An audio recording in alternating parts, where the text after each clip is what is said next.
What did I say? Meaning what? What did I say? An eminence in your ass? What could that possibly mean? I don't. What was the context? Use it in a sentence. Use it in a sentence. Your unawareness of your own usage makes me question what I could possibly bring to the table. Use it.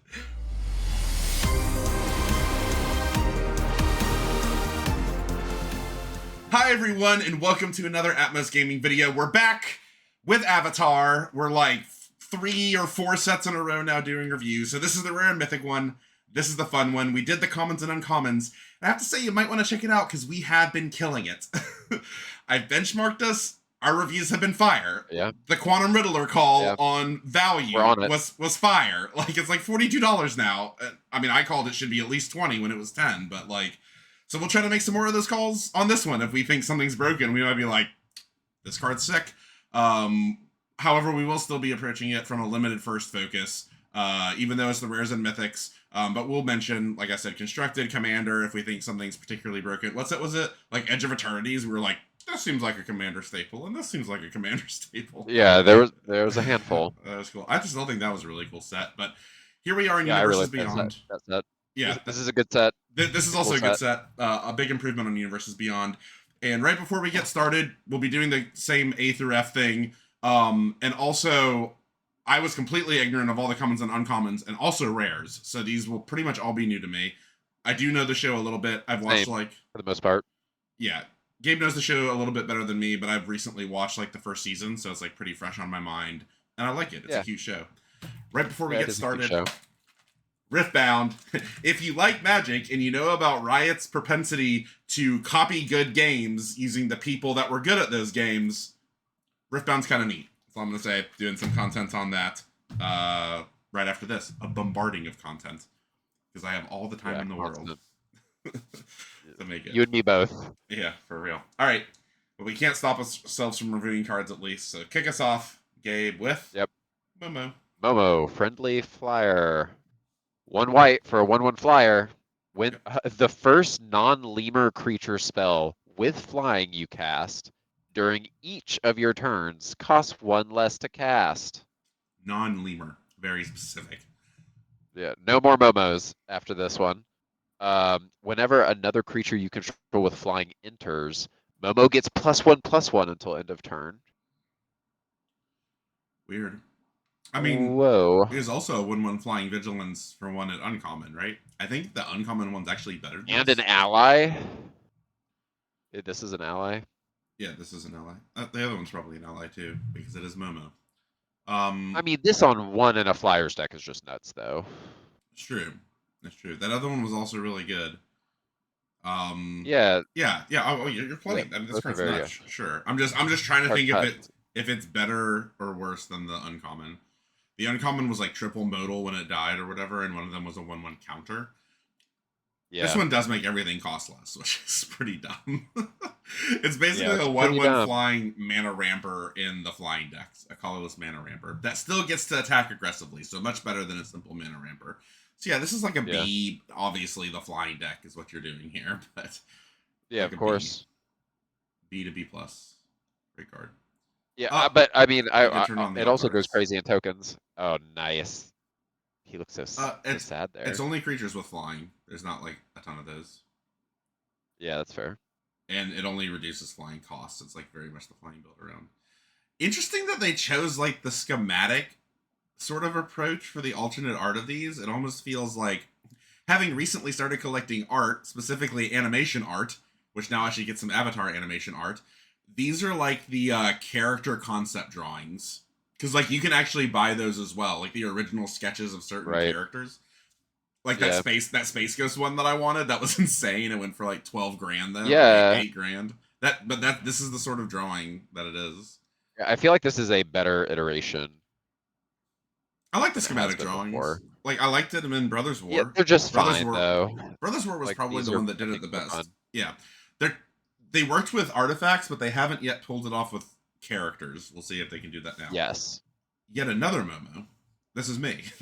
Momo friendly flyer. Oh, it's the same. It's the same thing. Oh, it is the same This is thing. also an this is Wait. Also an alt art, What? but also a normal frame. I'm confused. What? Why? I'm not sure. That is befuck. I don't. Have we ever seen this in a set? I don't. Maybe this is from a particular product, a very specific product. I mean, it's the same symbol. Oh, it says bundle. Yeah. It's the auto include in bundles, I guess. Okay. All right. Airbender Ascension. 1 and a white for an enchantment. When this enchantment enters, airbend up to 1 target creature. Okay, so that means it's exiled, and you have to. Its controller pays 2 to cast it instead of its casting cost. So worse than a bounce. Whenever, but also can be used as a self blink because it's that much worse than a bounce. Whenever a creature you control enters, put a quest counter on this enchantment. So if you do it to your own, then you're guaranteed at least 1. At the beginning of your end step, if this enchantment has 4 or more quest counters on it, exile up to 1 target creature you control, then return it to the battlefield under its owner's control. So so the joke is like it blinks 1 thing by itself, or you can use it, I guess, defensively / offensively. And then if you manage to blink 3 more things, like very much the airbending build around, then this thing blinks every turn. Yeah. Oh no, you don't have to blink. It's whenever a creature you control enters. I don't know why I was so focused on the blinking. Yeah. Okay, that's so much easier. Play creatures or tokens. Yeah, I even fooled you. I fooled you. Yeah, so this is and it doesn't even say 1 or more, so like tokens do it. You know, create 3 tokens, done. I'm blinking something every turn. This seems good. Absolutely. Seems good. This seems very much like a ETB build around or enters leaves build around if they do put the leaves. Like if that uncommon Momo has leaves, which I think it did. Goes nuts with this. Yeah, it's pretty cool that it's at the end step too, so it doesn't take away your combat, basically. Yeah. Yeah, what do you think? I think this is probably like a B. It's like a build around B. Yeah, it's a build around B. Otherwise it's mid. Yeah, you just want to be able to take advantage of it because of what it's doing. Like, don't put it in your deck if you don't want to use it. Yeah, like it's not good. It's not just the 2 mana to airbend. Ain't it? But there's a lot of ETBs in the set, so you're probably fine. Well, and leaves the battlefield. Yeah. Like, go ahead. The developers knew what they were doing. South Pole Voyager, 1 and a white for a human scout ally 2/2. And whenever this creature or another ally you control enters, you gain a life. If this is the second time this ability is resolved, draw a card. Oh, this is pretty good. So you obviously want to do this and an ally on the same turn would be pretty sick. This in the red 3-drop, that's the 2/1 haste ally that makes a 1/1, goes nuts, obviously. Notice you do get the health every time. So the health doesn't even just stop at 2. It's just the draw card checks for the second time. So you're always getting the life every time you play an ally. No matter how many. Yeah, this is, I mean, there's a bunch of allies, so saying it's an ally build around feels a little silly, but this is like a B+ probably. Yeah, this is a B+. This is nuts. We counted 4 double allies. This is 4 cards that basically double ally in a turn. I wonder if you can pull off this seems like good enough for standard if you could build allies around it. Yeah, yeah. Well, like if you could go white allies and if there's like Boros allies or something. Yeah, there's a chance in Boros allies. They're just banned VV. You know, standard feels a little stronger. If you got this with firebending and keep just able to play a ton of stuff every single turn, like seems lit. Firebending at instant speed, you mean? Firebending can only be used I'm saying to get extra spells. There was that. Yeah. There was that that thing that made 2 Electro firebenders. Did that thing have affinity for allies? What was that? It was like 4 in a red, but it could cost less somehow. I don't remember. Yeah. If it was affinity for allies, that would be hilarious. I don't think that's what it was though. Anyway. Yeah, this card's good. It also is obviously good with airbending your own stuff. Because like Imagine you play that 3-drop, it procs draw a card, then the next turn you airbending your 3-drop and then replay your 3-drop and gain 2 more life, draw another card. So yeah, cool. It's like a build around B+. United Front. This is me. This is a mythic. X white mythic. Ooh, that's interesting. Sorcery. Create X white ally creature tokens. Oh, then boy. put a 1/1 counter on each creature you control. Whoa. So 3 2/2s for 5 is the. I mean, you're okay with 2 2/2s for 4, but obviously 3 for 5 is where you're really starting to cook. And then, sure, it's better from there. But if I'm playing this for 2, I'm like kind of unhappy. I think I'm happy if I'm playing this for 4. If this is my 6-drop, this is a really strong 6-drop. 4 2/2s and +1/+1 to the team. A really strong 6-drop. So yeah, and the later you play it, the better. All allied triggers. This is at least a B. Do you think this is better than a B? I feel like. I think it. Is it a B+? I think Is it an A? I think it's a B+ in an ally deck. Like I'm saying, if you've got a lot of like the ally lord, Selesnya ally, like if you're in a go wide allies deck, obviously, maybe like it's I just better. think Maybe it's a 6-drop is just better. Like if you just replace this with just 6 mana, generic 6-drop, and just said it made 4 1/1s, and it makes 4 2/2s or and +1/+1 counters to the team, even if they weren't allies. Like maybe that's just like an A- to an A, and this has to be better than that, unless you consider it tempting you to play it at a worse time. You know? Yeah, literally. Yeah, so maybe this is better. I'm gonna bump this up to at least a B+, if not an A-. Because like I mean, that spell is 5 Thomas, by the way, and it's an instant that makes 2/2 red soldiers with firebending 2, firebending 1, and it flashbacks for 8 in a red. Okay, we were just saying you can play it with firebending. That's how it costs less. Like you play the 1-drop that firebends 2 or whatever. And then you can do that on 3. Yeah, we said it was insane. Yeah, on 3, this is crazy. Yeah, because then you just play a removal spell on 2, that on 3. All right. Anyway, United Front. Like imagine you top deck this and just have like 8 mana. It's like the best top deck ever. Yeah. 6 2/2s. You're probably losing. Yeah, I think this is like a B+ A-. Yeah, agreed. Ooh, that's kind of cool, actually. Yeah, I'm down for that. It was unexpected and cool, which was very much so. Neat. Yep, you're good. Aang's Iceberg, 2 and a white for an enchantment, has flash, and when this enchantment enters, exile up to 1 other target non-land permanent until this enchantment leaves the battlefield. Waterbend 3, sack this enchantment if you do scry 2. What? Interesting. Why would you sack this enchantment? I think you would only do that because you can also do this on your own characters to save them. That's in a weird way. I agree. That is like a weird mode with this, but that's fucking weird. That's fucking weird. Hot take. This card's fucking weird. Or maybe if it's something you did, or like something you used this on earlier, and you just don't care about it as much anymore. You kill a token with it, or a land. Yeah.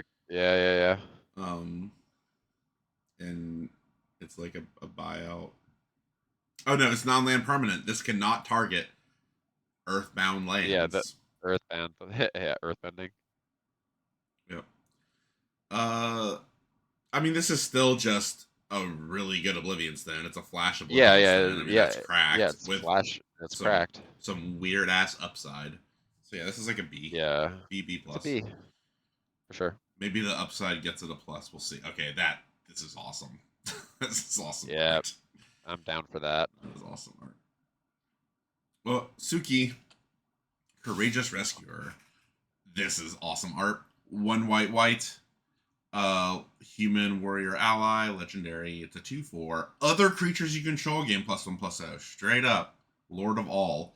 Whenever another permanent you control leaves the battlefield during your turn, create a 1/1 white ally creature token. This ability triggers only once each turn. Whenever another permanent, by the way. Another permanent. Another permanent. Any permanent A clue. leaves. A clue, anything.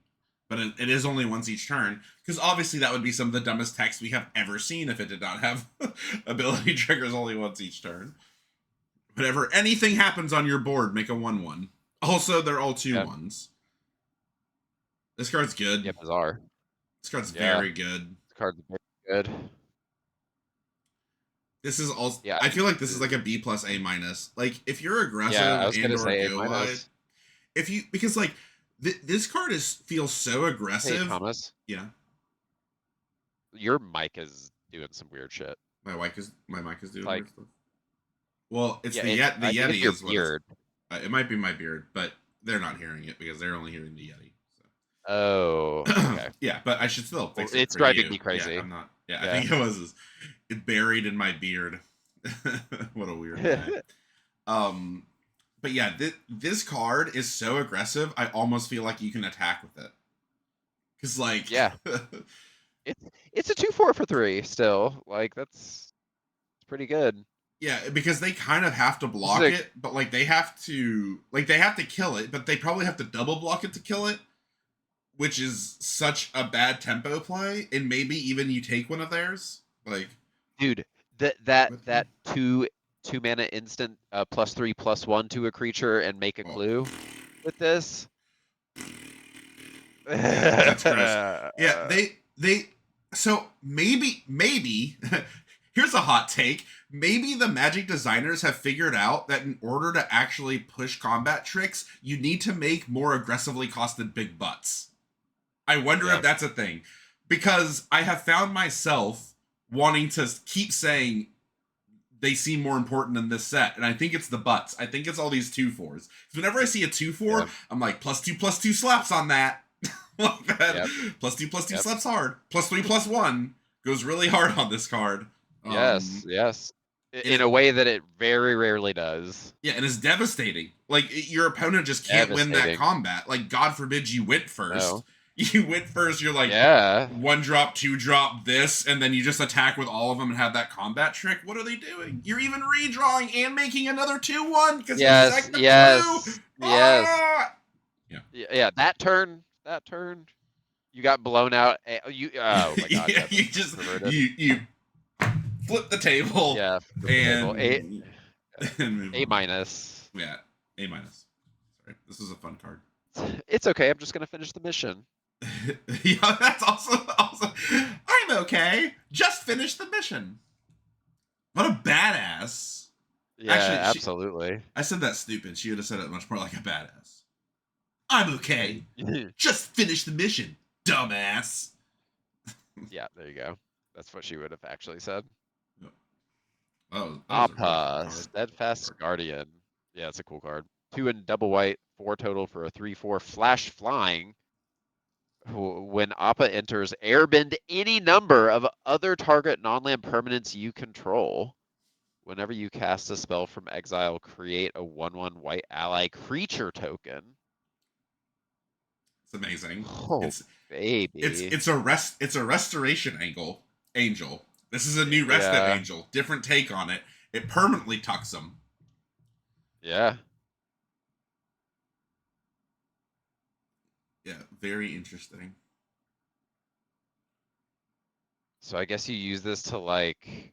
Did you look up make block plays? Hey, while I'm like reading the next card, or can you start looking up just to confirm that you cannot flash play to? I'm pretty sure it respects timing rules.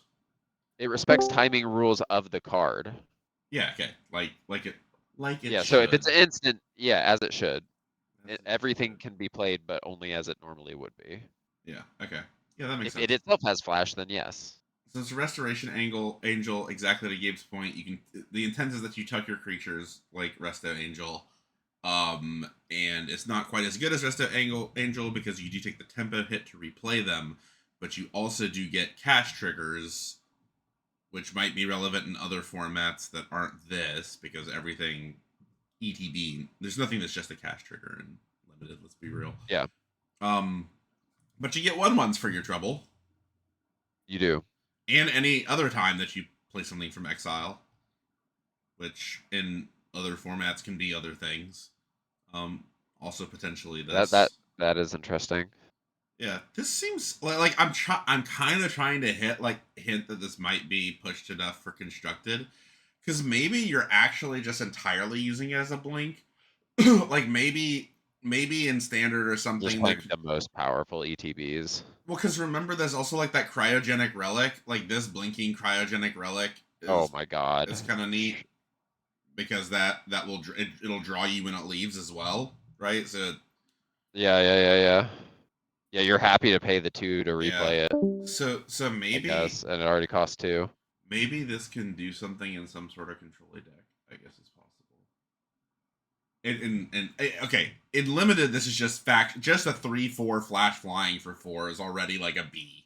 Like that's already a B. Oh, absolutely. A 3/4 flyer that can eat a 3/3 flyer at instant speed is crazy. Yeah, it's crazy. And then it's all just a bunch of upside from there. So this is like an A. Again, like an A- to an A. Yeah. It's very good. It clogs up the board while being aggressive in the air, while blowing out removal. The only negative of this card is kind of like we were talking about that X spell. It will trick you into playing it at a bad time. Like there's an optimal time to play this every game that's in your hand, and sometimes it's going to be hard to know what that is. Like, do you run it out to get them? Do you save it for anti-removal? This is a mythic, by the way. Cool. Yeah, this is a really cool card too. Oh yeah, I actually did see this alternate art, but being true to my word, I did not read it.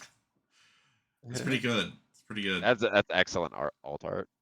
I'm very down for this. Okay. Avatar's Wrath of God. 2 white sorcery. Choose up to 1 target creature, then airbend all other creatures. Okay. Until your next turn, your opponents can't cast spells from anywhere other than their hands. Exile Avatar's Wrath.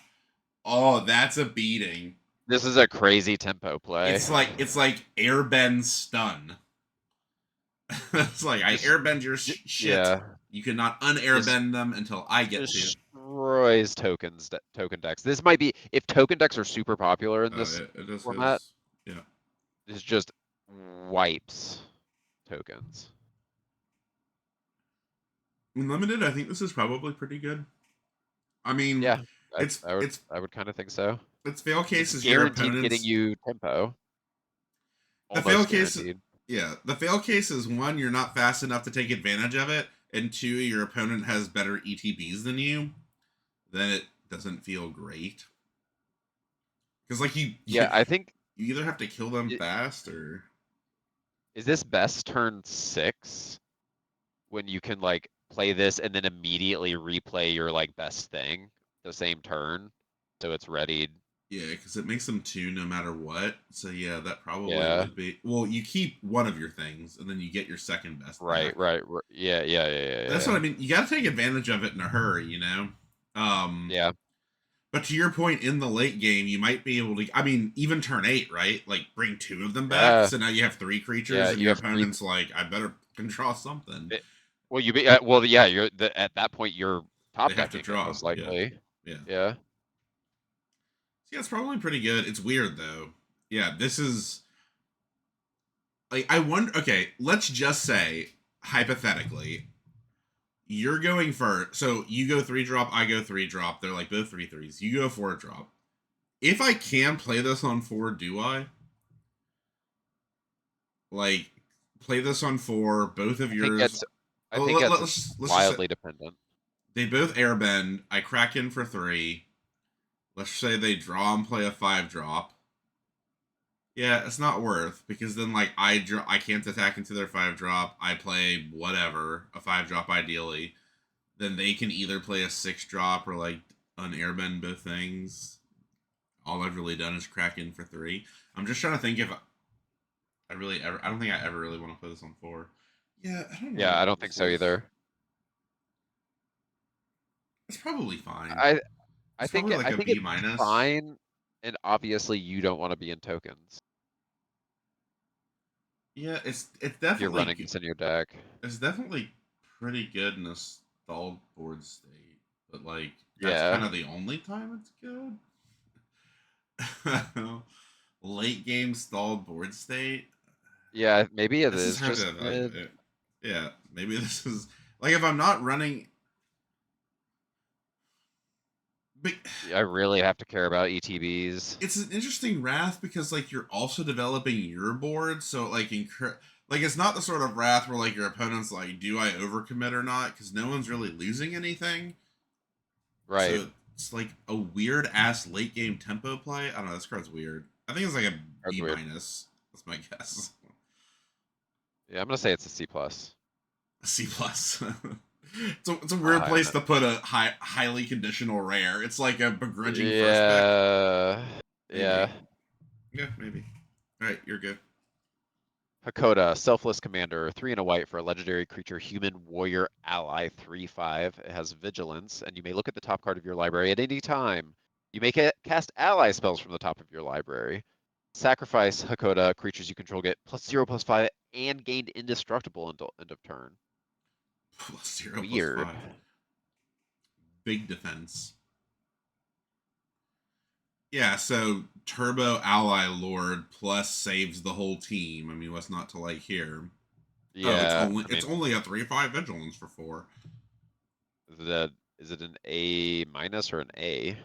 It's probably just an A. Just casting the ally spells off the top is pretty stupid. It's pretty stupid. And just getting to look at the top card of your library is pretty good. That's good information. Yeah, exactly. It doesn't reveal it. I feel like all the old school versions of this card would just be like, reveal the top of your library. Yes, that's exactly what it would say. And they're lame. Yeah. So yeah, this is this is just an A, just a solid A. Play this. Yeah. Play ally. See what happens. The Legend of Yang Chen. 3 white for a saga. Starting with you, each player chooses up to 1 permanent with mana value 3 or greater from among permanents your opponents control. Exile those permanents. Okay. But it starts with you, so you're both going to pick the same thing. You may have target opponent draw 3 cards. If you do, then you draw 3 cards. Exile the saga, then return it to the battlefield transformed under your control. And it transforms into Avatar Youngchen. Legendary creature Avatar, flying 4/5, and you cast your second spell each turn, airbend up to 1 other target non-land permanent. Which is very self-fulfilling if you're targeting your own stuff. Because you keep casting. Which it can even it's other. I was gonna say if it could airbend itself, it could reset itself. That'd be silly. Which would be pretty wild. Okay, so yeah, they never get back their exile permanent, so they're for sure just picking the same one as you. It's mana value 3 or greater, so that's already good. That's like Conquering Elspeth or whatever that card was. The saga that did that as well, that was played in Standard. The symmetrical draw 3 seems bad. I don't think I'm ever doing that. Right? Are you doing that? Yeah, I mean, probably not.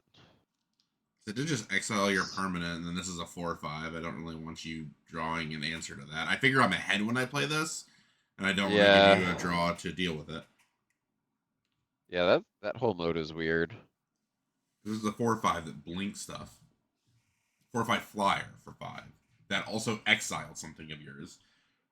So I would skip 2 if I were you, unless you are behind it. So having the second mode, I think, is upside, aside from the fact that it delays the 4/5 additionally.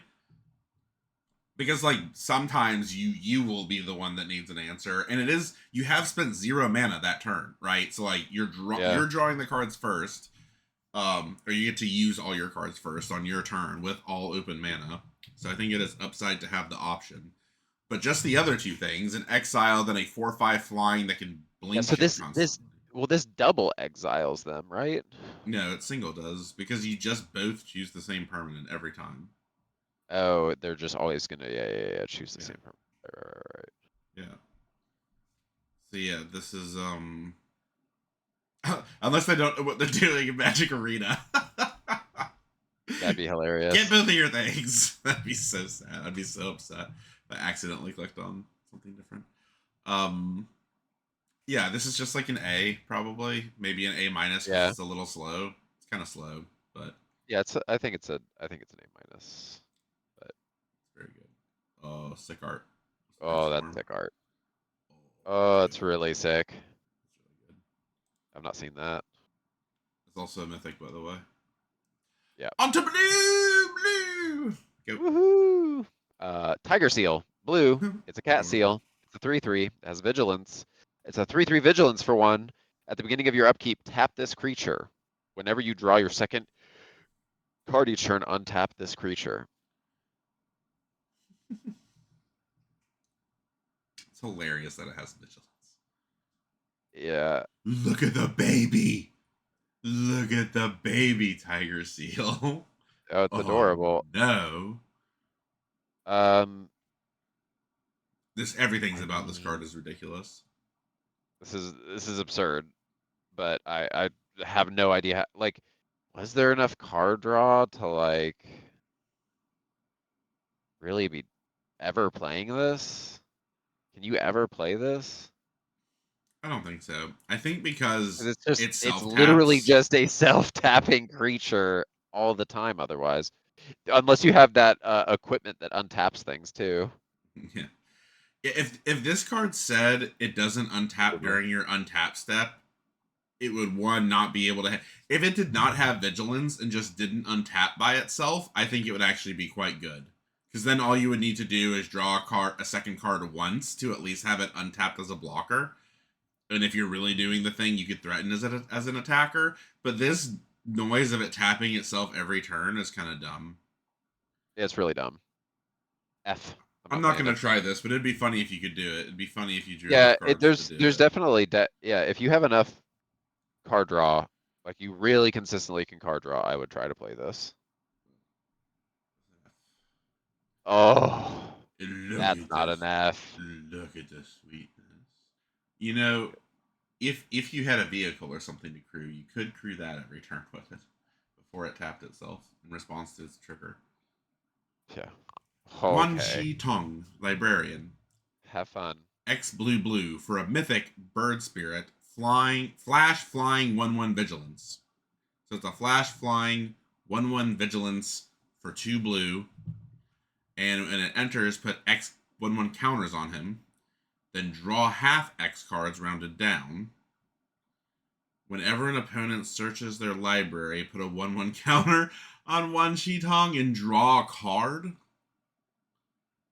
Whenever an opponent searches their library? Yep. So people are already talking about this card needing banned out of other formats. Like Commander? The pain in the ass in Modern. Commander. I don't think it needs to be banned in Modern. Some people have been talking. Anyway, yeah, it's just that I don't play that format. It'll die. I mean, it's good. It's certainly good into fetches. I'll say this: if you're not playing removal for whatever reason in Modern, I guess this is trying to like. Well, Charbelcher doesn't really search their deck until they kill you. No, they do. They do. But it doesn't matter because you're just killing them anyway. Drawing cards doesn't really prevent that. Unless you draw into like a counter, free counter or something. Yeah, I don't know. I guess Charbelcher also is, like they're not using fetches.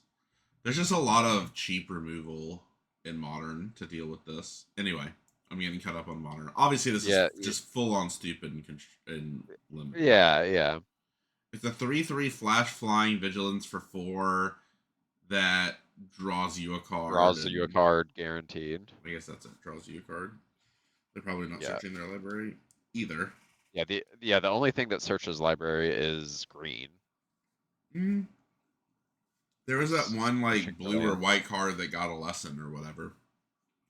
Oh yeah, and there's also the color. There's the colorless lesson that searches for a land.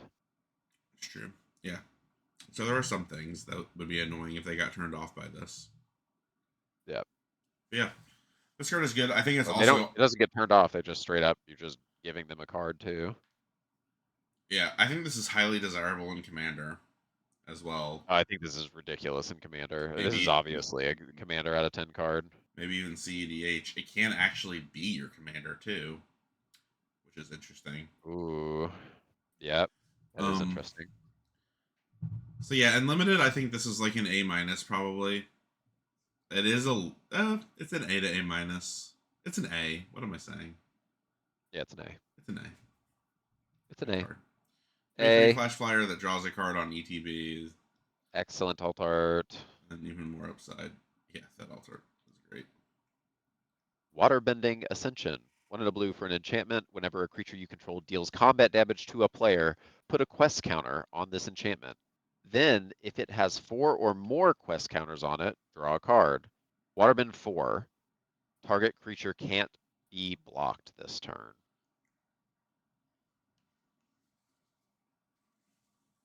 Strange.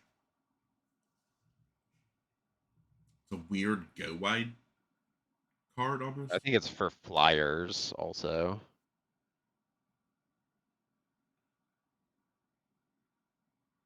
It does just so little for so long.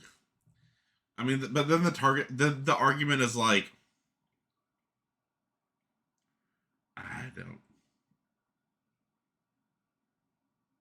This card's so weird. Yeah, this card's really weird. Like, if you're not going wide, you're not really using the other ability because, like, you're not developing your board and like you're pumping all your mana into this. So, like, if you go wide, I mean, then you can be using your clues towards paying for this, but you just have to hit them. You don't like you just need to be hitting them. So you know, I think you might only have to do the water bending like maybe ideally once, at worst twice. because you're in blue and have bigger creatures than your opponent that can just attack into them. I Yeah, don't know. This is weird. It's 4 times. It's on the 4th time. but it's also like if you have 2 flyers, this is 2 turns. Maybe if they don't kill your flyers or play a That's flyer. what but you get what I'm saying. Like, No, but you have to consider that because like this yeah, of card does course. nothing else. Like you can't just also if they never kill your flyers and never have blockers, you will also win the game without this card. Yeah, I think this is janky and slow, but Yeah, it sounds. I'm gonna I'm try thinking it's it. too slow, but I'm trying to say I think it might be a sneaky go wide like build around like in go wide more so than flyers. I don't know if I'm playing this in a flyer deck. Maybe I really don't know actually if I'm playing. I don't know. I think it's. I think I would only play it in a go wide deck. I like maybe Simic. My Simic deck has no evasion. I have no idea. Dude. This card could be terrible or like fine. Yeah. Such a weird ass card. This is funny in Commander. You can make someone else's creature unblockable. Yes, that's true. Politics. That doesn't get you any Very, counters to very do funny. that. But hey, look, Yeah. it's Dan Dan. It's Dan Dan. This is like almost the exact art they used on the playmat. Like these two koi, Very close. very similar. Um, oh my goodness, Yeah. Yeah. This is what did part they of do one of here? the murals. It's part of one of the murals. this is this is random squigglies as art. Yeah, there are some more like this. Adventurous. All right, you're good. Spirit Water Revival. 1 and 2 blue for a sorcery. As an additional cast to cost a spell, you may waterbend 6. So we're talking 9 mana here, or 9 value. Draw 2 cards. If the spell's additional cost was paid, instead shuffle your graveyard into your library, draw 7 cards, and you have no maximum hand size for the rest of the game. Exile this. So it's draw 2 for 3, which is whatever. Yeah, it's bad divination. Or draw 7. And shuffle your graveyard into your library. This is a D plus. Yeah.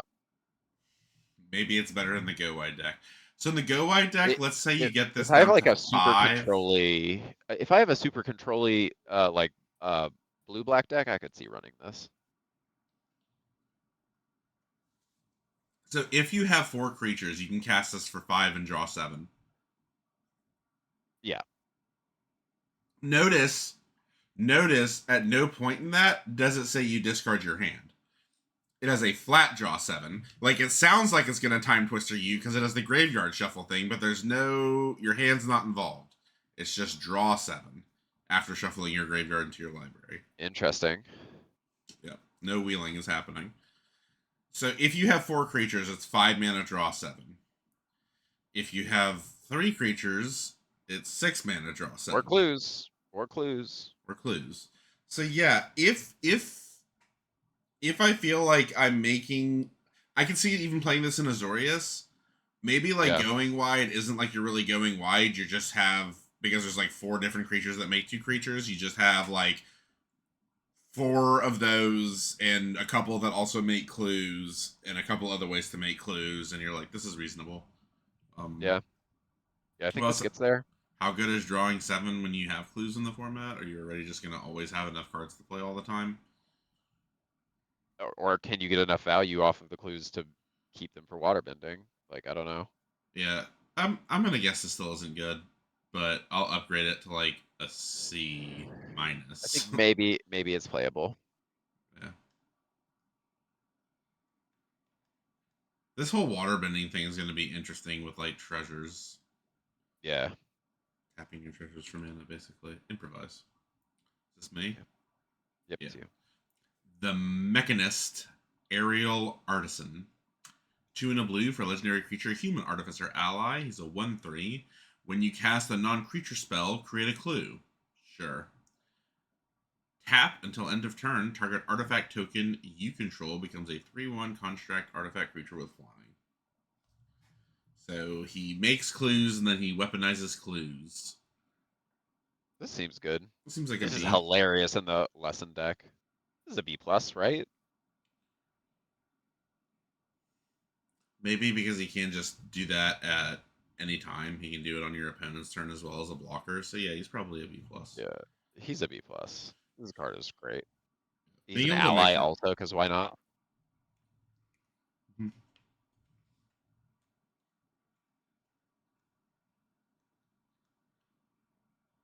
Yep.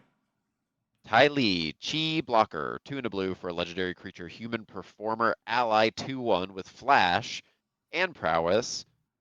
And when Ty Lee enters, tap up to 1 target creature. It doesn't untap during its controller's untap step for as long as you control Ty Lee. Oh, it's not merely a Frostlings. It's a never-ending Frostlings. Oh my god. It's a very aggressive blue card. Whoa. This is absurd. Or is it a very defensive blue card? It's both. It's just very good. You kind of don't want to attack with it. Yeah, it's at least. But it has prowess. It's at least as good as Frostlings.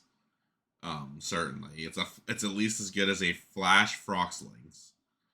I think this is just an aggressive card in a like this even in the Flyers deck, but obviously the Lessons deck too. Like if you're in blue red and attacking, I'm attacking in with this and just holding up mana. Maybe I'm getting some firebending on the side. Like, what are they gonna do? Once again, block this? No. Pumps are pretty good. Oh, they're for sure gonna block this. Well, I'm saying it's like there's a with this having prowess there's a very good chance. You have to pump it twice reasonably for this to ever survive. Like we've seen several things they only have a 1/1. Yeah, I'm just saying you have to, unless you're targeting it with a combat trick, you can't just like play a couple lessons that aren't combat tricks. Oh yeah. I'm definitely saying you should be playing a combat trick. Again, the black +1 counter -1/-1 card I think is going to be quite good in this set, just from the amount of times that we have said combat trick, because that is both combat trick and removal. So yeah, I think this is probably a B+. Yep. Seems good. It's a bit fragile. This also just straight up looks like like a Final Fantasy character fight or It's something. really good art. Secret Oh, of baby. the Bloodbending. Oh, gross. It's a lesson. It's 4 blue. Not what you'd expect a title, Bloodbending, for 4 blue. It is a mythic sorcery lesson. This card's going to be crazy. As an additional cost to cast this spell, you may waterbend 10. If I didn't think it was crazy before. So now we're in for 14 mana. 14. You control target opponent's next combat phase. If this spell's additional cost was paid, you control that player during their next turn. Wow, it's another control opponent's turn spell. For 10. Assuming that you can waterbend 4. I mean, Controlling the next combat phase. Their combats is already pretty strong. Yeah. But that's true. That's quad blue. 4 blue is a lot. I'm not ever taking this in limited, literally ever. But it's a funny card. I also don't think it's good in like any constructed formats because blue typically doesn't care about controlling a combat phase is not going to do anything for you, really. Yeah. And Eldrazi are better at taking your opponent's turns than this because it's a cash trigger. This actually has to resolve to do it. So I just think this is bad in every way possible. I think this is just bad. And I'm not playing it. F at life. Amazing art. You're good. The Legend of Kuruk, 2 and 2 blue for a saga. The first and second mode are scry 2, then draw a card. So okay. Yeah, scry 2, draw a card for 2 turns, and then exile this saga and return it as Avatar Kuruk, legendary creature Avatar. It's a 4/3. Whenever you cast a spell, create a 1/1 colorless spirit creature token. With this token can't block or be blocked by non-spirit creatures. And you can exhaust for 20, or exhaust waterbend 20, take an extra turn after this one. Sure. Let's put more text on it. Yeah. So this card's slow but single-handedly wins you the game in like just as many different ways as a card can. Yeah. Fixes your draw, draws you cards in 2 turns. It's already card advantage positive with a significant amount of filtering. And then it turns into this broken ass creature that all you have to do to play spells to make it more broken ass. And then why not just allow maybe get an extra turn. Certainly not unlimited.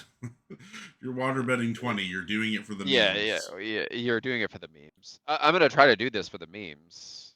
I'm not. I'm gonna be busy winning the game 6 turns ago.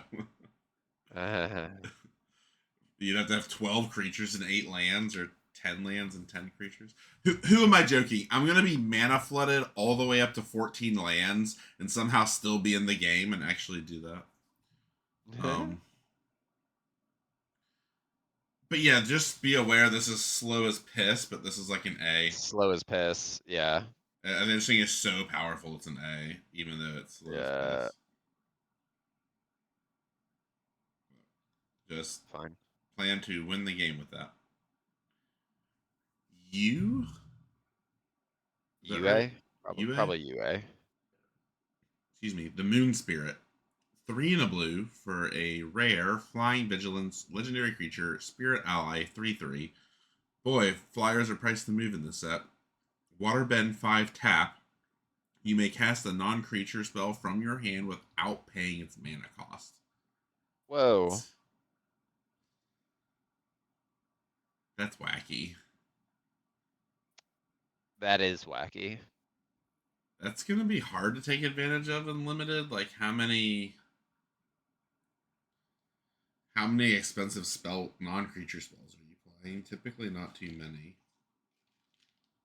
Like, it's possible for this to obviously be wacky. I think this is more like, even if you're casting a 3 or 4 cost thing and you're just using clues to pay for them, basically. Yeah. But that's once again so late game. You've had to have so many clues. You haven't had to pop into your clue. Like, maybe you just have some chafe on the board. There is a lot of tokens. Like, I don't know. It's hard to say. But this is cool. And notice it does have vigilance, and it can still do that at like instant speed too on your opponent's turn. So it's as flexible as it could be. Yeah, this card's very good. Seems fine. I think it's probably just a B. Like, it's not getting you any cards. It's just a B, but maybe there's just some insane pairing with it, you know? Yeah, agreed. Or if you have a lot of clues, but then you can't clack the clues. Clack the clues. Crack the clues. She looks sad, but fabulous. Yeah, she does look fabulous. Oh, Unagi. This is Kamagachi vibes. Yeah, the Unagi of Kyoshi Island. 3 and 2 blue for a legendary creature, Serpent 5/5 with Flash. And it has Ward Waterbend 4. So, weird. Whenever an opponent draws their second card each turn, you draw 2 cards. Okay. Huh. And it has Flash. What an ass beating if you just natural into that. Turn 5, you decide to draw, and they're like, in response. Yeah. Get completely blown out, idiot. Yeah, this is ridiculous. Yeah, this card, I think, is just a B plus or an A. Again, it has. Yeah. This is also yet another weird theme in this set where I feel like they keep printing cards that are really strong but have flash. But the problem is like you can get an insanely broken flash play with it, or you can just play it as a big beater because it's also just that good in limited, right? Like, are you really holding up 5 mana with this and not playing it at the end of their turn, like ever? Oh, I think I'm always playing this at the end of their turn, no matter what. Yeah. Or even as a surprise blocker, like. I'm not sure how much I like that, other than just like testing players' memories to know like they're holding up in 5 mana. Maybe I shouldn't draw. Because then it's still just it's just like a really strong card that will sometimes just walk into a huge blowout. Yeah. Which is like punishing when that happens to you. But yeah, I mean, this card is strong. This is like a B plus. Yeah, I think it's a B plus. It's just it has no good. evasion, but sometimes you'll draw 2 off of it, and then it will be an A. It's a 5/5 flash for 5 by itself. It's really good into blue X with Ward. Like, ooh, that's pretty cool. Cool. Ooh, Day of Black Sun, black hole sun, won't you come? X black sorcery. Amazing art. Yeah, it is. I hope it has alt. Each creature with mana value X or less loses all abilities until end of turn. Destroy those creatures. Boy. Loses abilities as well. No death triggers. No indestructible. Nothing saving you. Because that is a non-target, no hexproof, even though that wouldn't save you from Wrath effect anyway. None of that shit. Yeah, you're just getting dead. Untargeted removal of abilities.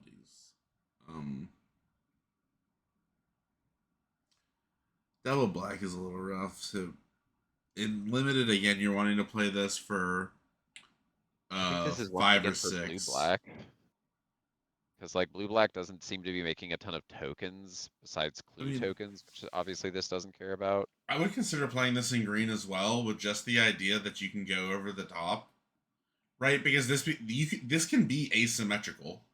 Like if you're the big deck and they're the weenie deck, but the problem with green, but the problem with green is it's killing every land creature. Whatever. This is true. I guess you can rebuild it, but yeah, I don't know. Or maybe you're not doing that. I think this is more narrow than it usually would be. be, only because there seems to be so many tokens in everything but blue and black. I don't think you're worried about tokens. Worried about tokens. I would play this in Orzhov. Yeah, you just yeah, just anything. Yeah, it is going to be a more, hopefully more one-sided board wipe no matter what. So yeah, or even just the board wipe. It's fine. yeah, even if it is just a board wipe, I mean that might just be positive for you Yeah, no matter what. that's how it pretty much would be in Orzhov. Like you do like your enchantment setup stuff, and then you like develop the board, and at some point you're just like X equals 4, X equals 5, kill everything. Yeah, I But get a 1/1 back. Yeah, my shit comes back. So yeah, I think this All is right, probably yeah, just like a B. This is BB just good. minus. Yeah, I think it's probably. It'd be sick to play big things with it. Yeah. You're good. Scornful Striker. 1 and a black for a legendary creature, human noble ally in black. It's a 2/2 first strike, and whenever a player casts a non-creature spell, they lose 2 life. Whoa. Whenever What a are your player. lessons? Scornful indeed. Let me tell you, I'm not playing this if I'm running a bunch of lessons. Yeah. But there is a ton with the amount of lessons and caring about lessons in this set in all colors. This card is good. I mean, it's symmetrical, but yeah, it's an interesting card. Yeah, you have to particularly not be like, maybe this is best in Rakdos, like aggressive Rakdos. Yeah, two life is Golgari, a lot. baby. The Golgari dream. I have no idea how good this is. I'm just gonna like bail again and say it's like a B. Yeah, I mean, I think this is probably a B plus if you're really low on non-creature spells, which does seem unlikely in this set, really. But try to build around it. try to be aware that you want as many it will creatures kill you. and not enchantments like this. Yeah. Was that you or me? Yeah, that was me. That was you. All right. Obsessive Pursuit. 1 and a black for an enchantment. When this enchantment enters and at the beginning of your upkeep, you lose 1 life and create a clue. Okay. Okay. Whenever you attack, put X11 counters on target attacking creature, where X is the number of permanents you sacrifice this turn. If X was 3 or greater, that creature gains a lifelink. So if you sacrifice 3 permanents, you give them lifelink. And you're making a clue at least every turn. And those are counters. Those are permanent counters. Permanent counters, which you can immediately cash in your first clue for. You do lose a life, so it's not. It's at least Phyrexian Arena's levels of commitment here. This is like Phyrexian Arena with a lot more steps. Yeah. Phyrexian Arena that taxes you 2 mana every turn, but gives you a 1/1 counter. And maybe lifelink for a single turn if you store them up. I would maybe play this if I was in if I had infinite sack deck, all sacking all the time. Because there are also some things that can sack this if you needed to. But I could say if you were really doing the sack thing easy, and there were a lot of great early sack targets where I could maybe get this 3-proc very fast, I'd be in for this. There's just, once again, so many different ways to look at this. It's like either having access to a Phyrexian Arena at any time is good. This works with improvise really well, aka waterbending. Like, it's just making a clue every turn. So you could even argue this is just Phyrexian Arena, but easier to cast with upside. Like, or you could say it's a Phyrexian Arena that's worse and taxes you and has a bunch of other like not very relevant text. Yeah. But I actually think it's good now. I think it's good just because I think having clues can be good. Period, without cracking them. Yeah. But Yeah. again, I mean, straight up, it's just giving you free mana if you're waterbending, if you're in blue-black. you need to be some sort of defensive or control though, because this is Yeah. kind of do want to play this on 2, and it is also doing nothing on 2. So, yeah. I mean, it's making a clue. Just want to play it. Oh, that art. That is good art. All right, Boiling Rock Rioter, 2 and a black for a human rogue ally. It's a 3/3 with Firebending 1. And tap an untapped ally you control, exile target card from a graveyard. Whenever this creature attacks, you may cast an ally spell from among cards you own exiled with this creature. He counts himself. He can tap himself at instant speed. Like he has haste even. So like if you had a 1-drop ally on turn, like in your yard, on turn 4 you could play this, tap him to himself, and cast it.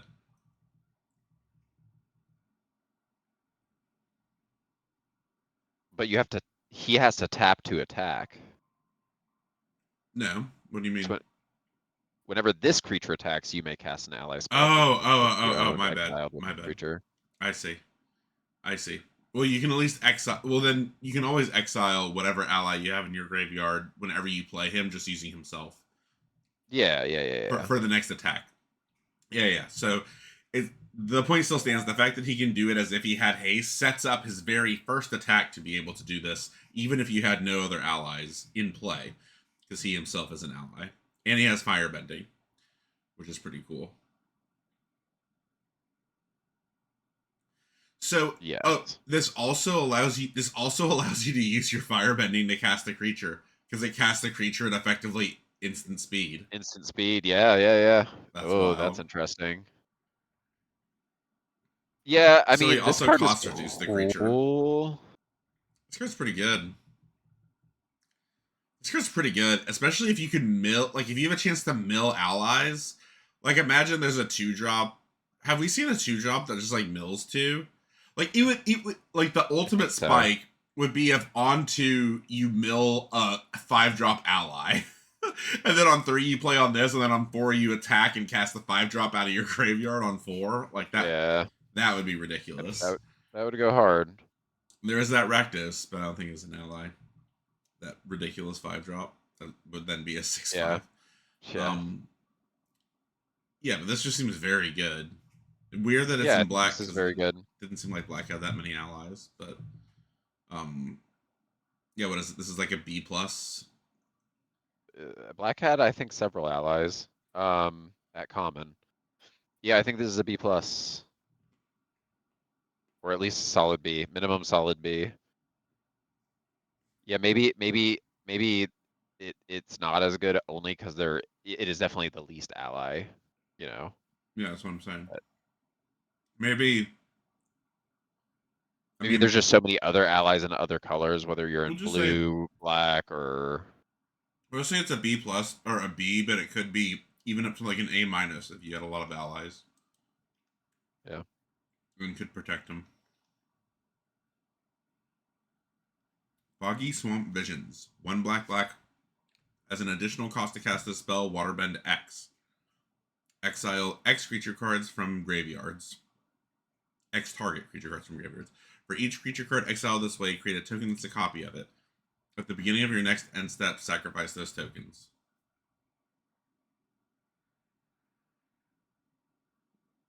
Seems bad.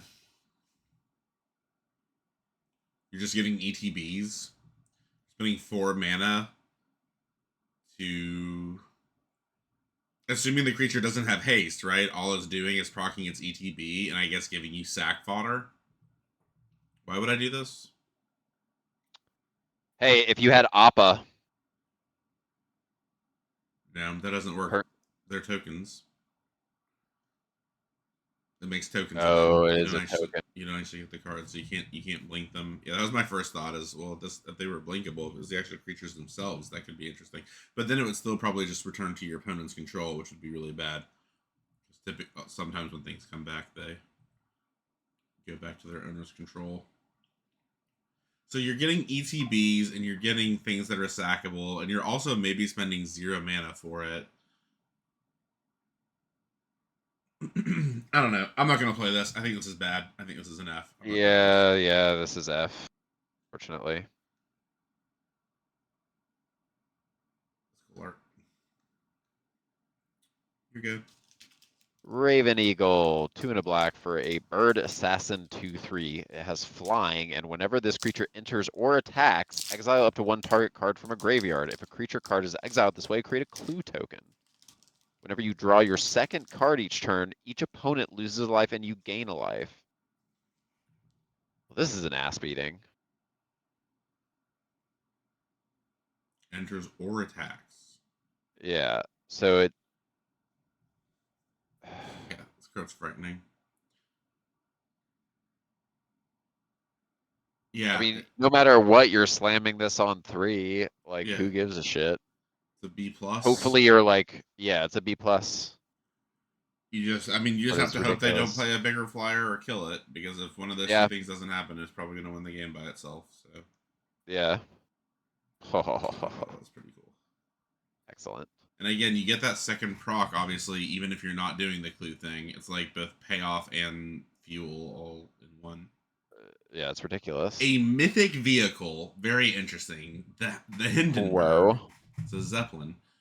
2 black for Phoenix Fleet Airship. Artifact vehicle, 4/4 flyer.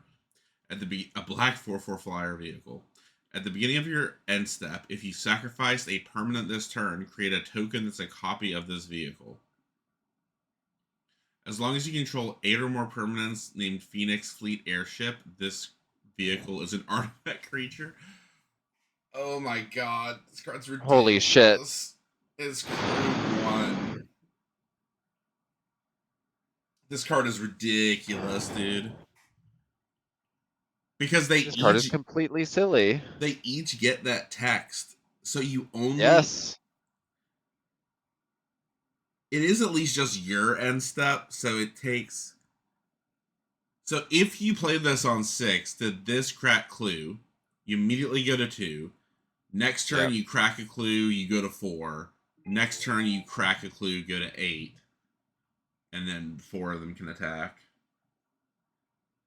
Yeah. Which is very reasonable. Like, it's very reasonable to be able to do that. So... Also, these are going to be, like, you at this point, them also crewing for 1, you just use them as blockers, free blockers for most things until you get to 8. Yeah, yeah. Oh, this card's fantastic. I mean, it's a mythic. Is this an A? Yeah, this is just...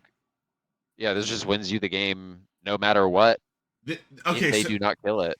So here's the thing. You often, I think, are not making this a creature because you don't want them to be able to interact with it.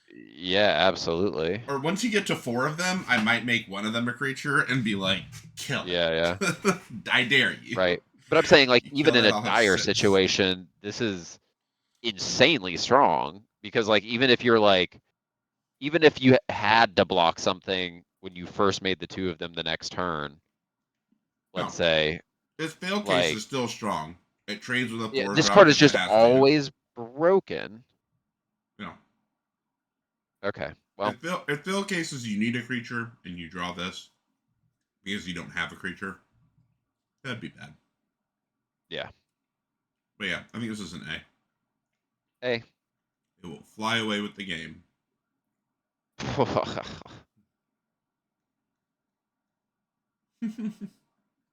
Fire Nation Drill. Oh, this is you.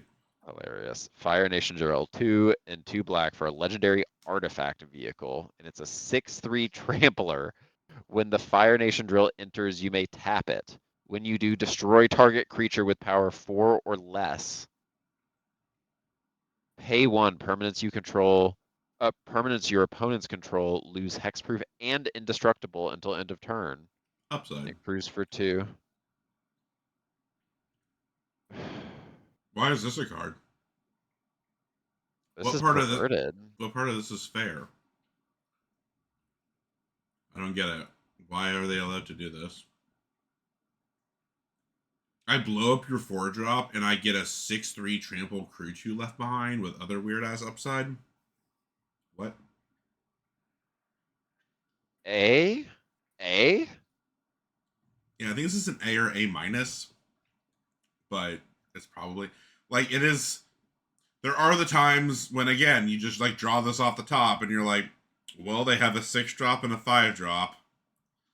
you know, and you're like, I have a 4-drop. But it's a 6/3 that's probably trading with them. One of them. But, you have no creatures. It's a 4-drop. There, I'll just keep making the situation worse. And you're losing anyway. That's my point. This card, so it's not really an A. It can't pull you out of losing badly. Losing badly, fair. You continue. It's an A minus. It's an A minus. You're right. You are right, but it's certainly strong, and I hope it's not played against me. This art is excellent. Yeah, it is really good. I sincerely, I bet this in foil really slaps. I sincerely hope no one ever plays that card against me. But I'm sure it'll happen immediately. My go? Yep. Ko, the Face Stealer. Christ. 4 black for a legendary creature, Shapeshifter Spirit. It's a 6/6. When it enters, exile up to 1 other target creature. When another non-token creature dies, you may exile it. Pay 1 life, choose a creature card exiled with Ko. Ko has all activated and triggered abilities of the last chosen card. Let's pay 1 life, no mana.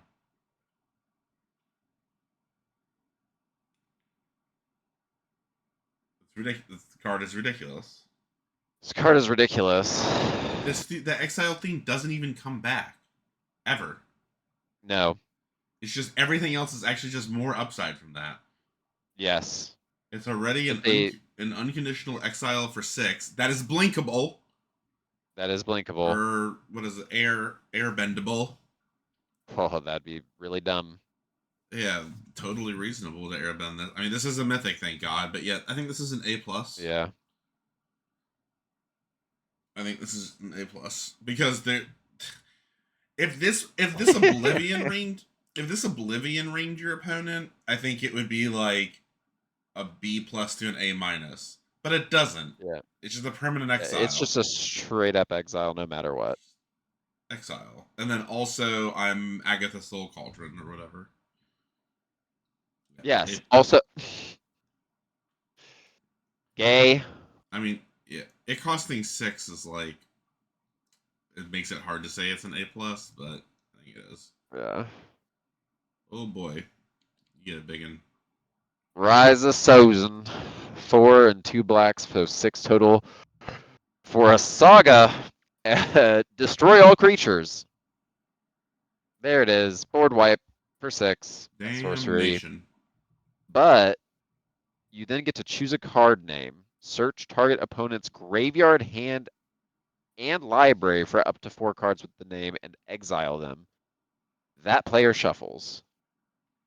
Okay. Let's flip it. Third step.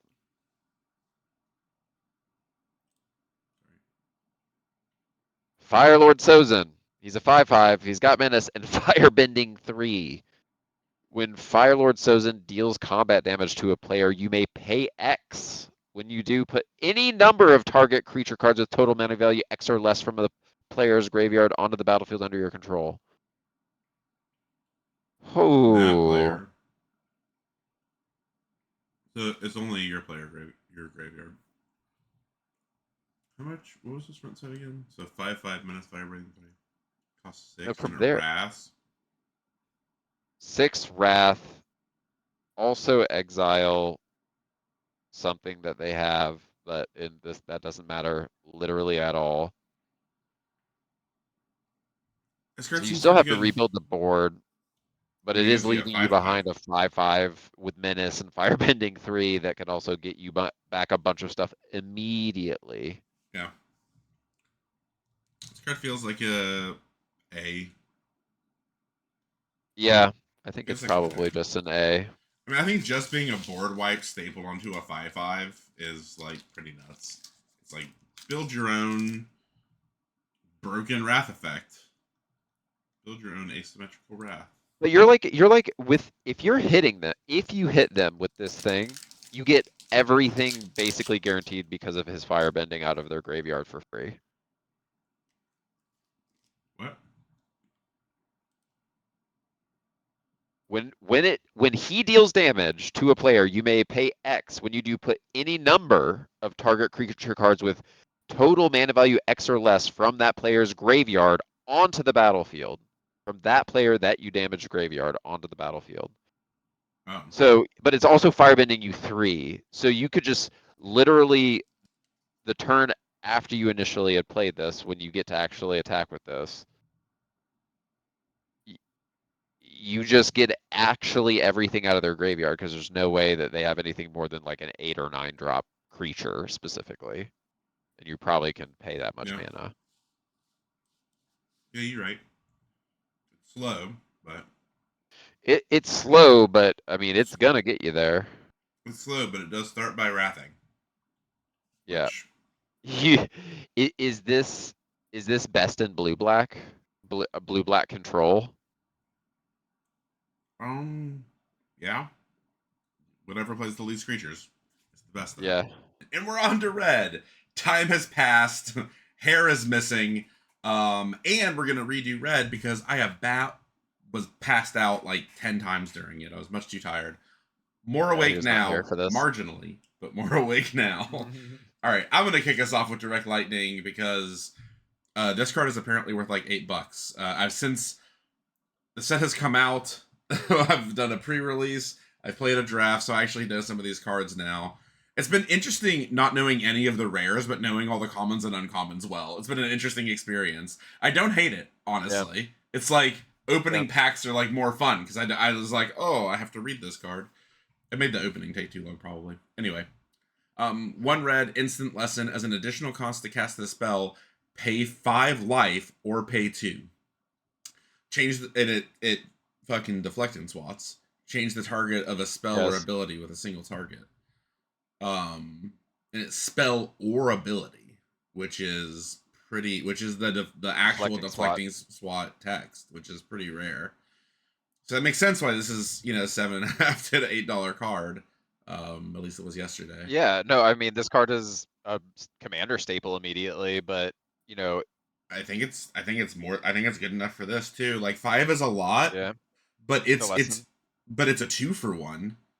Like and any removal spell, this is a 2-for-1. It's a 2-for-1. And holding up 1 red is not a bad not hard to do at all. Really low. I would get really low. Unless I was into a Flyers deck that I was like did not have answers for, like I would absolutely be paying this 5 life because there's not a lot of pinging in this set. Yeah, this is I will say this set has played pretty fast. So I played 1 draft today. And it was pretty fast. I went 6-3. It was the saddest way. And the 7th game was intense, and I had an opportunity to win if I'd activated an ability earlier in combat to draw a removal spell. I would have won. Instead, I lost because I waited for blocks. Anyway, cool. The format's pretty fast. Interesting. At least from my perspective, because my deck was pretty fast and it won a lot. And it was Izzet, and it would have played this, but I'm probably only playing 1 of these, which I know isn't really like a problem with rare, but I think the first one of this is going to play like a B- to a B. Yeah, for sure. I mean, if this is 1-for-1ing is fine, but most likely this is 2-for-1ing. Like you're only going to play this as a 2-for-1, and it's going to break the game open probably. Yeah. Yeah. Yeah, and like you said, it's a staple and it's 1 red instant. Yeah, it's a lesson. Staple in insane. Commander. Yeah. A. Are we gonna grade this, or is it just? I did. I said I think it's a B- to a B. It's still conditional. Yeah, I know. It's still conditional. It's gonna feel so OP. It's good. It's gonna make you groan every time you see it. I will say the 1 mana red removal spell that has kicker. That's a lesson. That card's pretty good. that works really well with that 2/3 flyer for 2. If you've played lesson this game, I discovered that in my Izzet deck. Yeah, and here's the excellent art. But yeah, I do remember constantly just going to the alternate art in red and being like, let's read another one. Right, you get this one. Firebender Ascension, 1 in a red enchantment. When this enchantment enters, create a 2/2 red soldier creature token with firebending 1.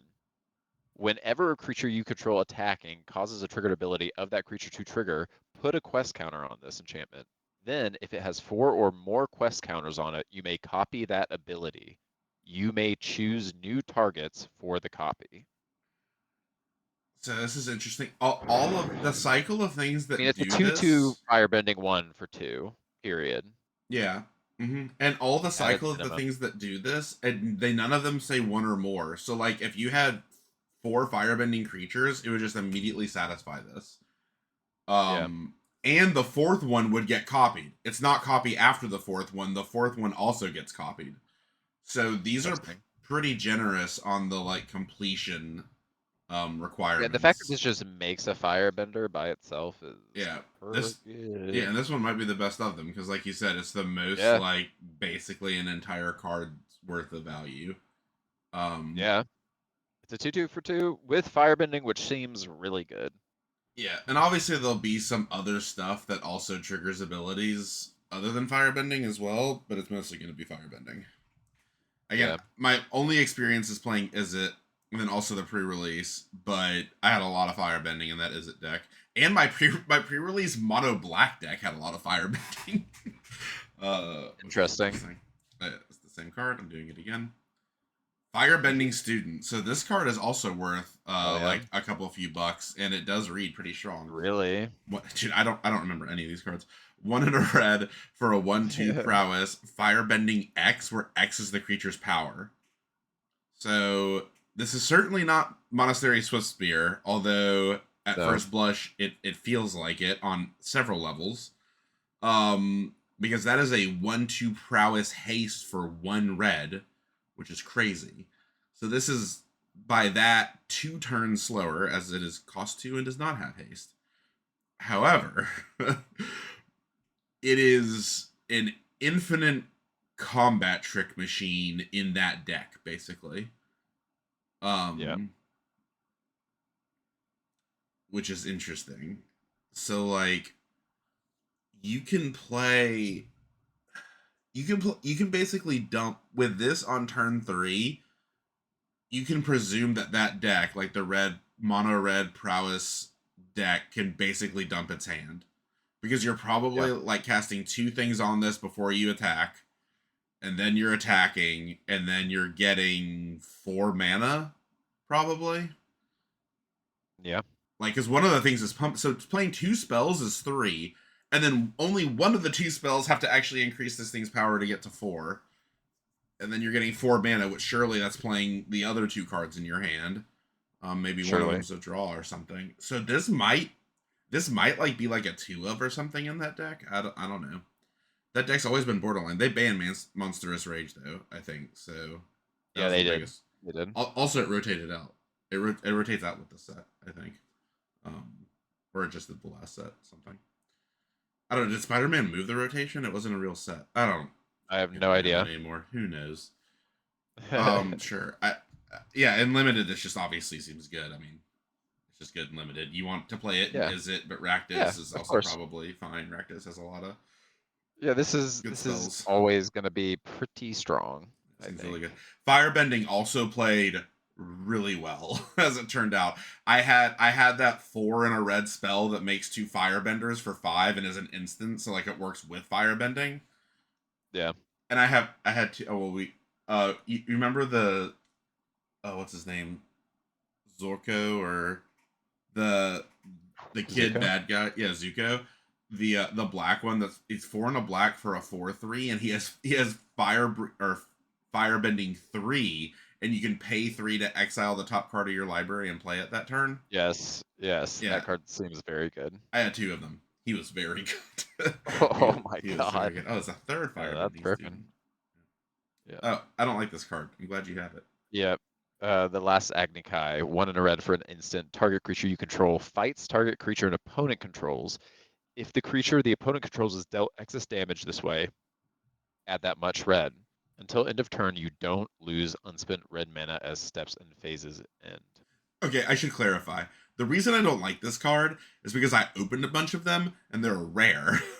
Like, as for limited, I think this card is totally fine. It's like the correct cost well, this is what you would want to bite instead of a fight.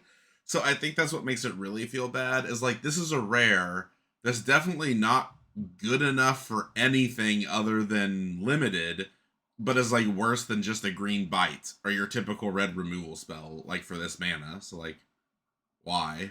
Why would you do this? Yeah, I agree.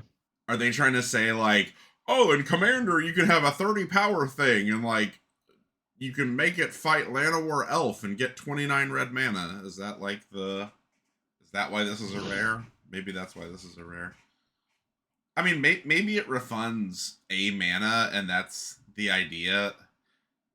I mean, with the prowess things, this could be pretty brutal.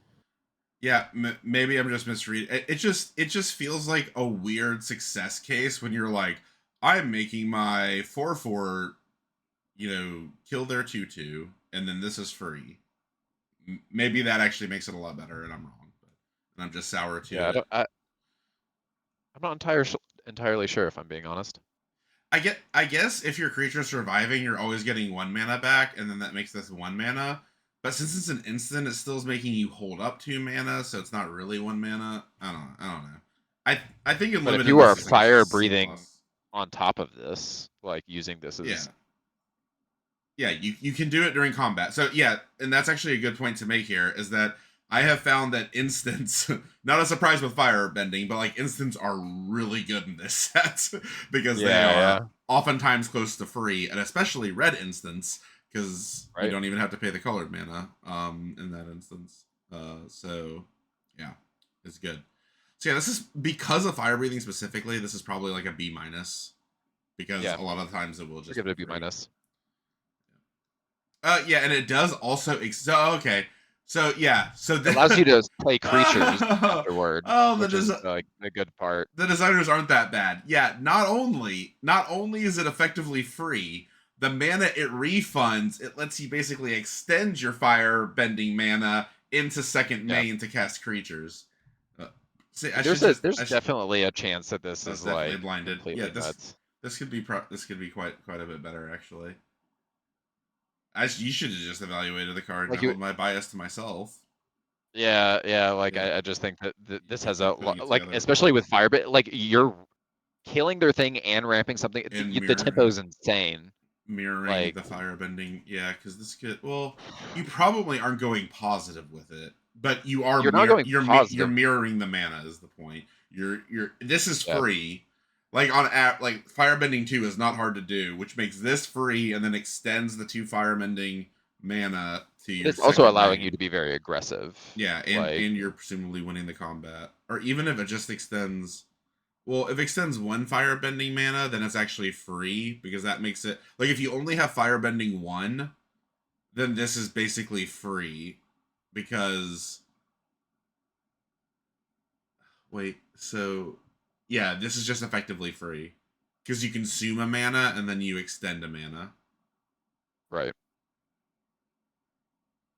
Or maybe it just costs whatever. whatever. It's like a B. I Oh don't like God, I don't like this card either. I hate this card. Enjoy. Zal the Moonslayer, 1 in a red, and it's a legendary creature, human soldier. It's a 2/2 menace, non-basic lands enter tapped. Put a Conqueror counter on Zal. As long as Zal has a Conqueror counter on him, non-basic lands are mountains.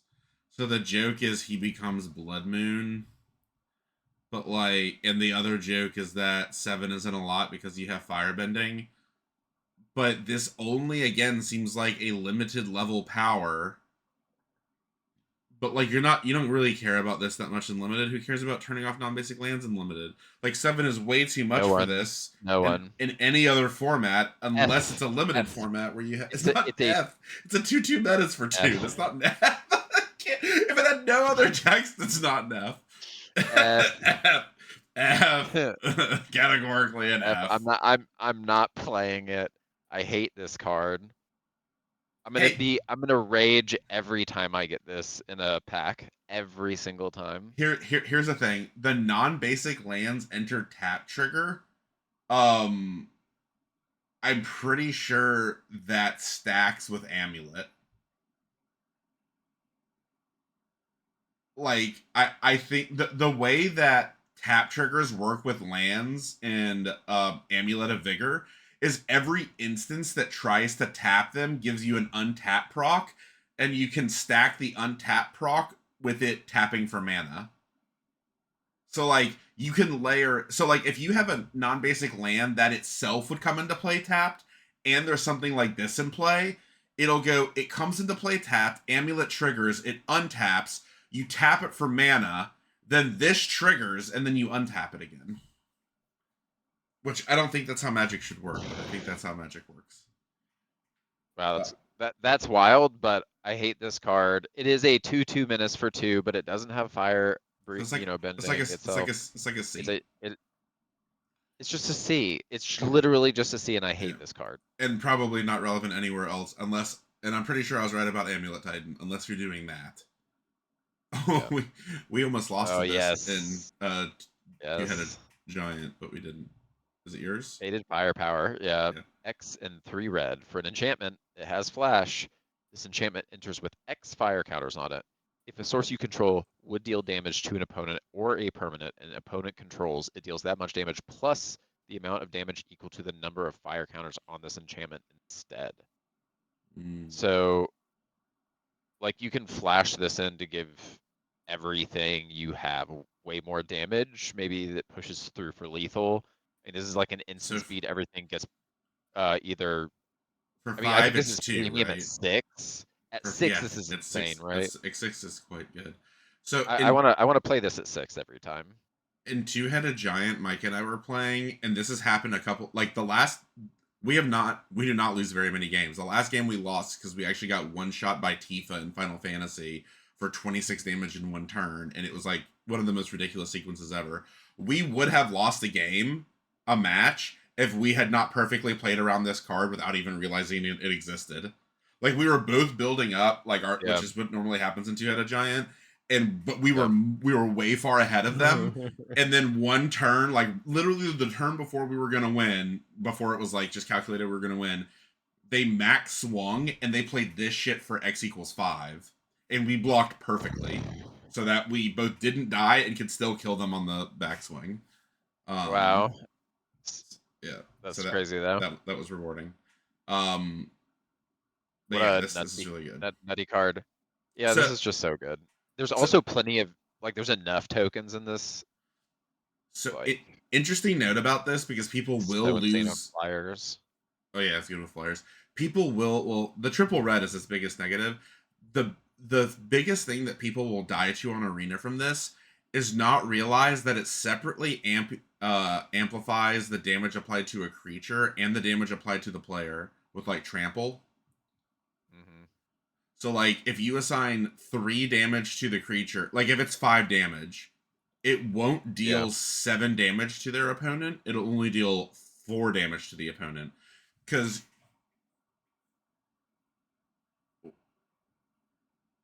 okay, hold on.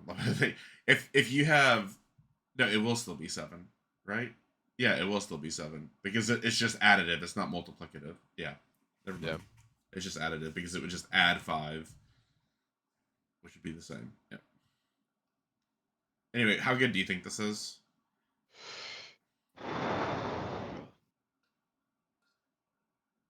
It's basically a 6 mana combat trick, which doesn't seem great, and triple red is a lot. I mean, you could argue it's good at 4. It's good at most like it's good at every number that's not 0. Because like if you just if there was a 4-cost enchantment that said, let's say it's not triple red. If there was just a 4-cost enchantment that said everything that you control that deals damage does an additional damage, I'd probably play that. Like it wouldn't be insane. And then at 5 for 2, I think triple red is its biggest issue, honestly. Yeah, I mean, you have to have a board state in order for this to like kind of do triple red is not that big with fire breathing. You can it has flash for fire breathing too. This card's insane. God, I need to get my head in the game. For fire bending. Oh my god, with fire bending. Oh my god, this card is ridiculous. Pretty free, I would say. Well, how did I forget? It's just not enchantment with flash is just like okay, yeah, this card is absurd. Never mind. This is an A. This is maybe an A plus. This is maybe an A plus. Like there was one turn, Gabe, where I made 8 firebending mana, and that like wasn't insane. Just firebending mana. Yeah. Okay, yeah, this is maybe just an A, but you need to, if you're firebending, build around A.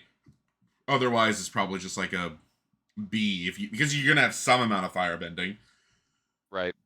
It'd be hilarious just to like shock them in the face for like 10 damage. Yeah. yeah. Well, unfortunately, the shock doesn't go face, but it'd be very effective. All of the alternate arts. Oh god, that's awesome. good. Yeah. All right, you're good. All right, Legend of Roku, 2 and 2 red. Exile the top 3 cards of your library. You until the end of your next turn, you may play those cards. Turn 2, add 1 mana of any color. Pretty good. And then exile this saga, then return it to the battlefield transformed. And it becomes Avatar Roku. With Firebending 4, it's a 4/4, and you pay 8 into it to create a 4/4 red dragon creature token with flying and Firebending 4. So I lost to this card because I was stuck at 3 mana. I had 2 4-cost removals in my hand, and for 3 turns I was stuck at 3 mana. So I just conceded because they were just gonna easy attack with this and make the. Once they make one of these, the game's basically over. Yeah. If you can make 2, the game is so hilariously over. It doesn't matter. Like this card is insane value. You are almost guaranteed getting a free land off of it for your next turn. Well, this card is good, but it's really slow. It's really slow. It's good, but it's slow. Theoretically play this on turn 3. Why's that? Like turn 1, the 1-drop that can firebend, lesson on 2, turn 3 you attack with it, make 2 additional red and just play this. This is not an instant. Now you forget how firebending works. Oh no! At least I'm not that dumb. No, you're right. You're right. I might have forgotten the harder case, but no. I was just excited, but I still think it's still very slow. I mean, it's so much. I'll be this in the game that I was playing. If I had not bricked lands 3 turns in a row, I was in my mind. I was already preparing to say how underwhelming this card was, because you have 3 turns to set up just killing a 4/4. Which, if you can't kill a 4/4 3 turns like ahead of time, knowing that it's gonna happen, like you're probably gonna lose. But yeah, it's an absolute must kill. It's just that exile he just didn't. He got 2 lands and a card he didn't want to play. That's why it was bad. Because it's like turn 4 do nothing. You're like skipping turn 4 entirely, more or less, when you play this. Yeah. And then turn 5, like it's helping you recute by like, card selection, additional mana. I mean, I think I still think it's like a B plus. I just don't think this card is so insane. Much value. Yeah. If this thing ever attacks, you win. So if you have combat, like if I had this, I would consider maybe at least playing like one of give it, hexproof or something. Because if you stick the backside of it, you will win. Oh yeah, I get this card. I've opened several of these and I love it. Wartime Protesters, 3 in a red for a human rebel ally with haste. It's a 4/4. Whenever another ally you control enters, put a 1/1 counter on that creature and it gains haste. So it's a 4/4 haste that's easy to cast that merely puts 1/1 counters and haste on every ally. So super awesome. This card is insane. Even without, this isn't even a build around, I don't think, because it's already a 4/4 haste for 4, which is like, I think a C plus still probably. Like that's pretty aggressive, especially when it's this easy to cast. And you will just have some amount of allies, even if you're not trying. There's a lot of allies. Just the chance to get like +1/+1 in haste is like 2 mana ramps, right? But even better because the fact that this isn't legendary. Yeah, it can pump itself. Well, it's only a +1/+1 in that case because it's already has haste. But still, yeah, it is. But then they double pump from then. Yeah, this card is sick. Pretty silly. There's that 4-drop, right, that makes a 3/3 and a 1/1. Like that goes crazy with this. Yeah. A There are 4/4 and a several things that 2/2. make 2 allies. Yeah. That in red-white, like this is making 2/2/2s a lot. With haste, yep. Yeah, with haste. Yeah, it's good. Yeah, this is like, I think this is just probably a B period. And if you have a bunch of allies, it's like an A minus. Because you're probably an aggressive deck. And I love the art of it. I love everything about this card. The flavor. Yeah, it's so the good. art. Oh, Ren and Shaw. Open one of these. Yeah, Ren and Shaw, 3 and 2 red, 5 total for a legendary creature, Dragon 4/4 with flying firebending 2. When Ran and Shaw enter, if you cast them and there are 3 or more dragon and or lesson cards in your graveyard, create a token that's a copy of Ran and Shaw except it's not legendary. Pay 3 and a red, dragons you control get +2/+0 until end of turn. So, I mean, if you have any lesson, I mean, 3 or more is not nothing, but like I'm basically not playing this until I have that. Paying 5 to make 2 4/4 flying firebending 2s is game winning. It is, but so is potentially a 4/4 with. I mean, it would be yes, of course. I had an Izzet deck that had quite a bit of lessons, and Yeah, I don't think I ever had 3 lessons in my graveyard by turn 5. Maybe once. fair. Maybe if you were doing self mill, but I wasn't really self milling. There are some self mill options in blue. So I guess you could go harder into this. Well, there's that blue prowess guy. A guy actually played it against me and milled me, and I was like, that ain't it. Maybe he didn't have lessons, but anyway, yeah, this is like a B plus. Yeah, it's just very strong. I mean, at minimum a 4/4 flying firebending 2 that can pump itself. Not bad. Yeah. This Yes, I is think 2 to be a 6/4 attacking flyer.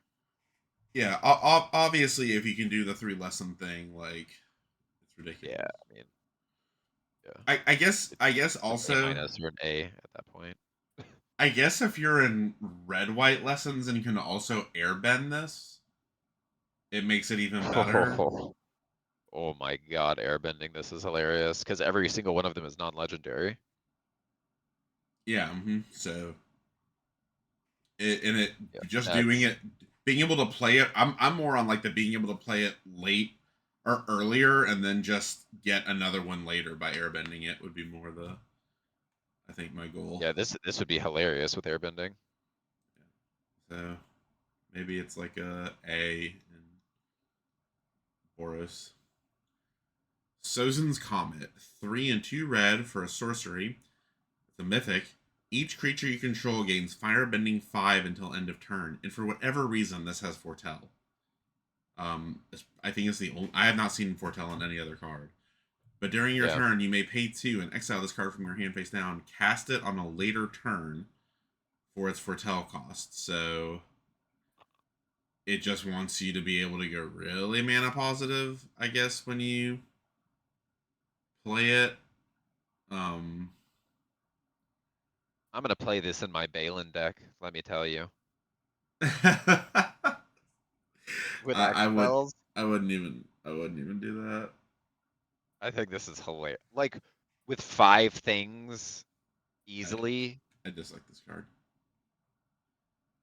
This card is like this card is like the most casual EDH way to make mana. F. It's hilarious. I make infinite tokens though. I give this card an F. Big F.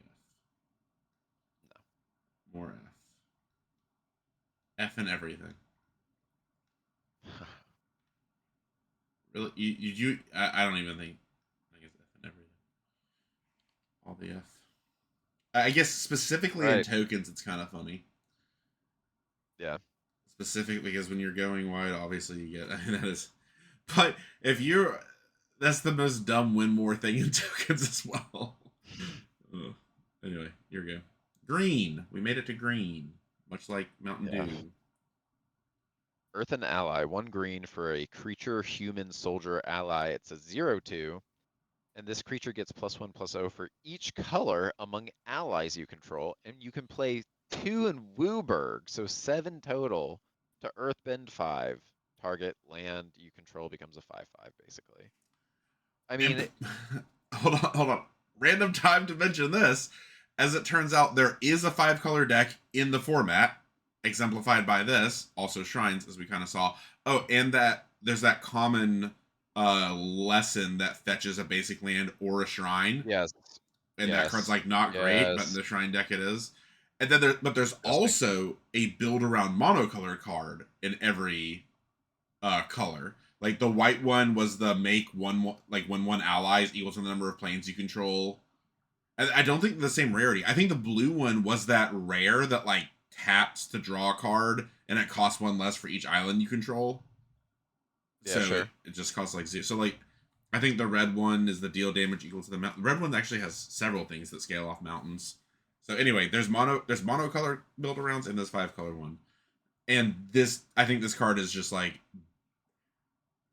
bad outside of going for 5 colors, or if you're specifically in green-white allies, it's probably good.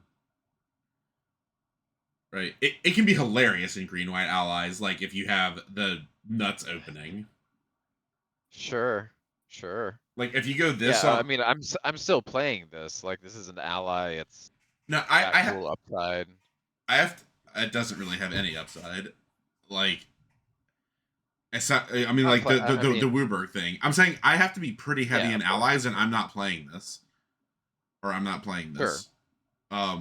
But if I'm like this on 1, the 2/1/1s on 2, and then the 3 drop that gives all allies +1/+1. Yeah. Then it's terrifying. That's what I'm saying. In an ally deck, it's absolutely brutal. Possibly. But I guess what I'm saying is I feel like this is very much an allies build around, like more like yes. I am not playing it outside of heavy. I don't even know what I'd qualify heavy allies. Like I have to have at least it's a 8 like allies. C otherwise. Oh no, I just wouldn't play. I think it's an F, except for the 5-color deck. So also build around 5-color deck. Build around 5-color deck. Build around allies. It's very narrow. Yeah. But build around allies. Yeah, this is probably like a C plus, a pretty strong C plus. So once again, this set has too many rares that are basically uncommons and will never see play in anything. Who's paying 2 in Wooburg? They couldn't just make it Wooburg, right? That would be too broken. Right. Because of firebending. Because firebending makes this cost only 4 mana, really. Okay, this card is $60. Last I checked. Yeah, I'm aware. Whoa. Yeah. Here you go. No, it's you. Me? Badger Mole Cub. It looks intense. 1 and a green. It's a 2/2 Badger Mole. This card did get a lot of pre-set hype. People were like, oh, here's the $40 card. Turned out they were wrong. When this creature enters Earthbend 1, whenever you tap a creature for mana, add an additional green. They absolutely knew what they were doing with this. From the art being kind of off the hinge to the flavor text being every mountain starts as a molehill, to the fact that this is a mana-producing card that is mythic. All of these facts paint that they were fully knowledgeable as to what they did here. They knew exactly what to do here. Yeah, they knew, they understood the mission. And yeah, this is extremely good in everything. Yeah. Especially Commander, but maybe is even good other places. Modern or like whatever. Who knows? Like this is very strong. We haven't quite seen a 2/2 turn a land into a 1/1 on 2 for free that then doubles its mana, but also there's no risk of you losing the land. It's too many good things. This is Golden Garden Cat like. For the obscure Mabinogi reference. That's what this kind of feels like. This is adjacent. Because even if you kill this just seems terrifying. Even if you kill this, they still have a 1/1. Which sounds insignificant until you realize you're playing older formats where like a 1/1 can win. Or that extra sack fodder can win. Oh my goodness. This makes Llanowar tap for 2 also. No, those Yeah, sure. But I'm saying I'm thinking of the case even where they kill this, because like in modern or whatever higher powered formats. But correct me if I'm wrong. Don't all the flares require sacrificing a creature? The cycle of free spells that they did in Modern Horizons 3 that they tempered by making them sack a creature as the additional cost. Oh this my is a free god. thing to yeah. Oh, I wonder if people know that, and that's why this is $60. Cause that you're just free rolling that. You're just free rolling a 1/1 on a recoverable land, even if they kill this, and they basically have to kill this. Also, blinking, it's hilarious. Yeah, that's more of a commander thing, but I don't think you're. I mean, I guess yeah, you could play ephemer. It could be in an ephemerate deck technically, and yeah, that might not be terrible. But yeah, with flares, that goes hard.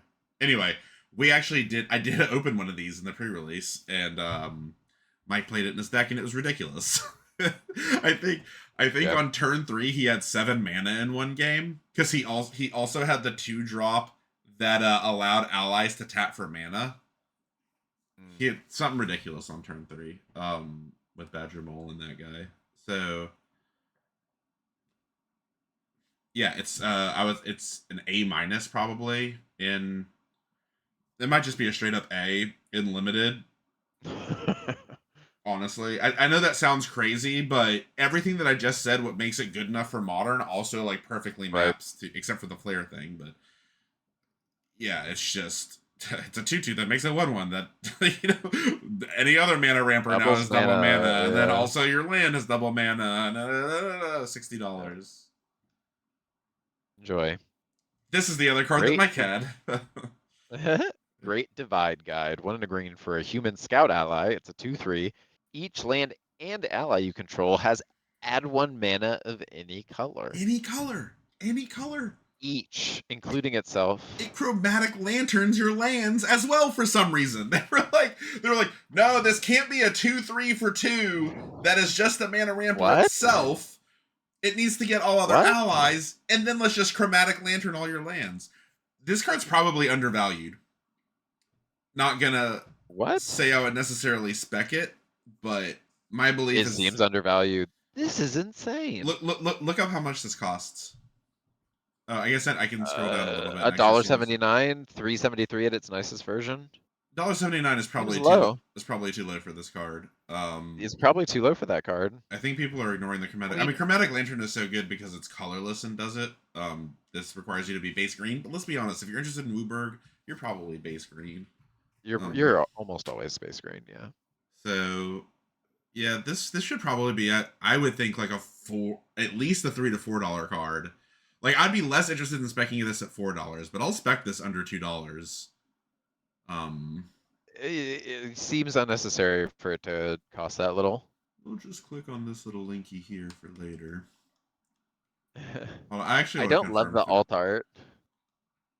See, the good thing about pre-releases is that it's when people have this many. 16 of them. Yeah. I'm not going to be logged in, am I? Oh, it does have me logged in? 1 second. I'm not going to edit this out. I'm just going to do this live. Fuck it. Putting my money where my mouth is. But now I have to edit it out. It has my address.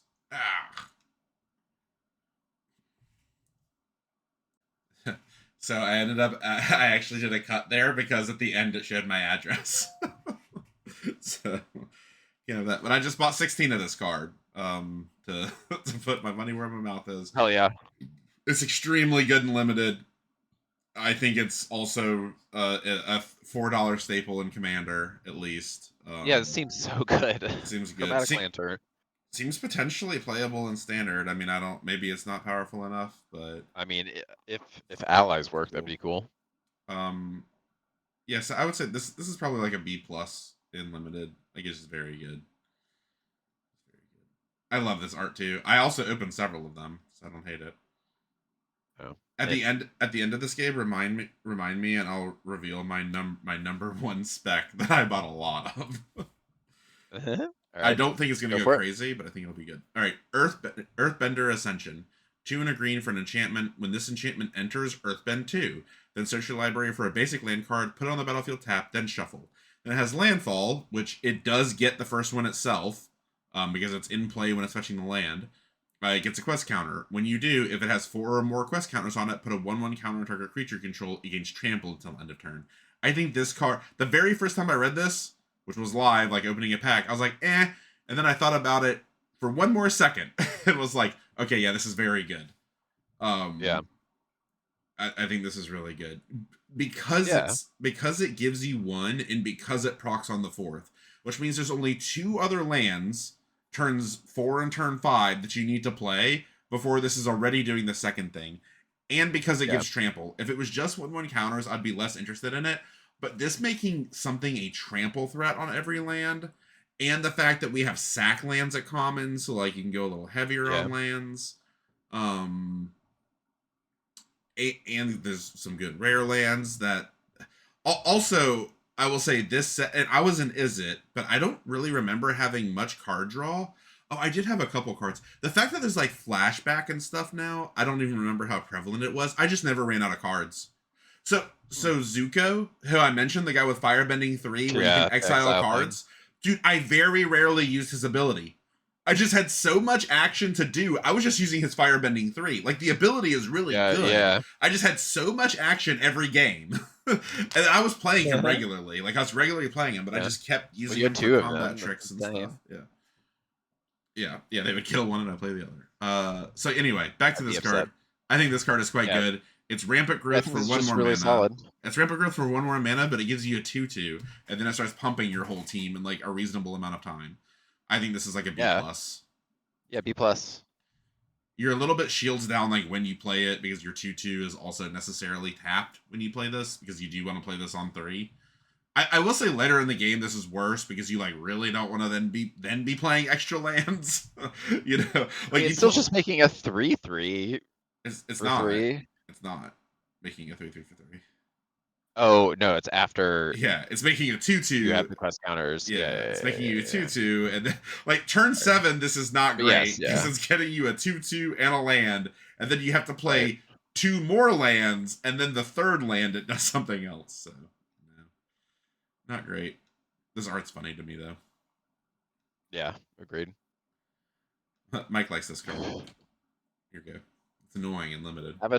Avatar Destiny, 2 and 2 green for an enchantment aura.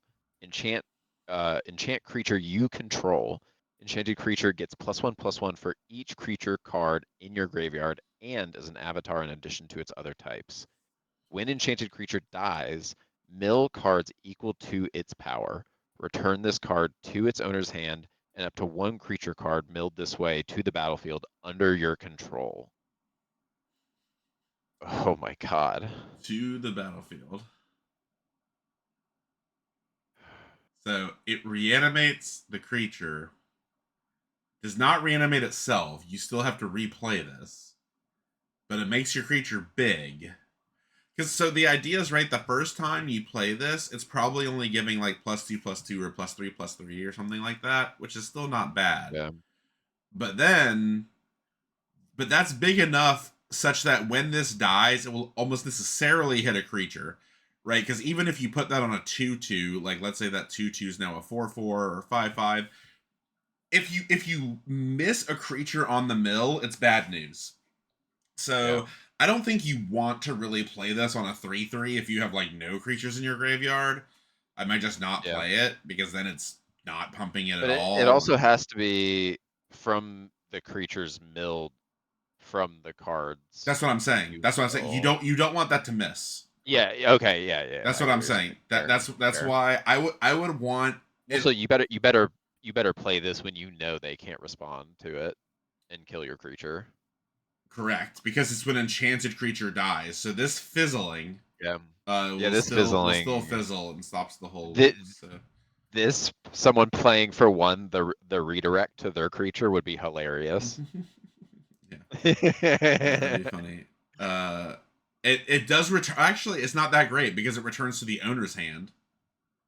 So like, if you try, it's still better than being on their creature. It is better than being on their creature. Wait. Oh, but you do get the creature reanimate. So if you steal their Avatar Destiny, it will reanimate your creature, but give them back the enchantment. That's kind of funny. That's neat. You stole an avatar for 2 turns, basically, or for two versions of the avatar. 2 generations. There we go. Got there. Yeah, I think this is still like this is hard to say because like if your opponent can't do anything about it, this will just win the game. You could mill yourself. Like that is a real-ish risk. You know, that would actually be fun. So you could very well lose the game if you're playing into heavy removal and then just allow it. Like imagine the first thing you play it on, it makes it a 6/6. And they're like, kill it, mill 6.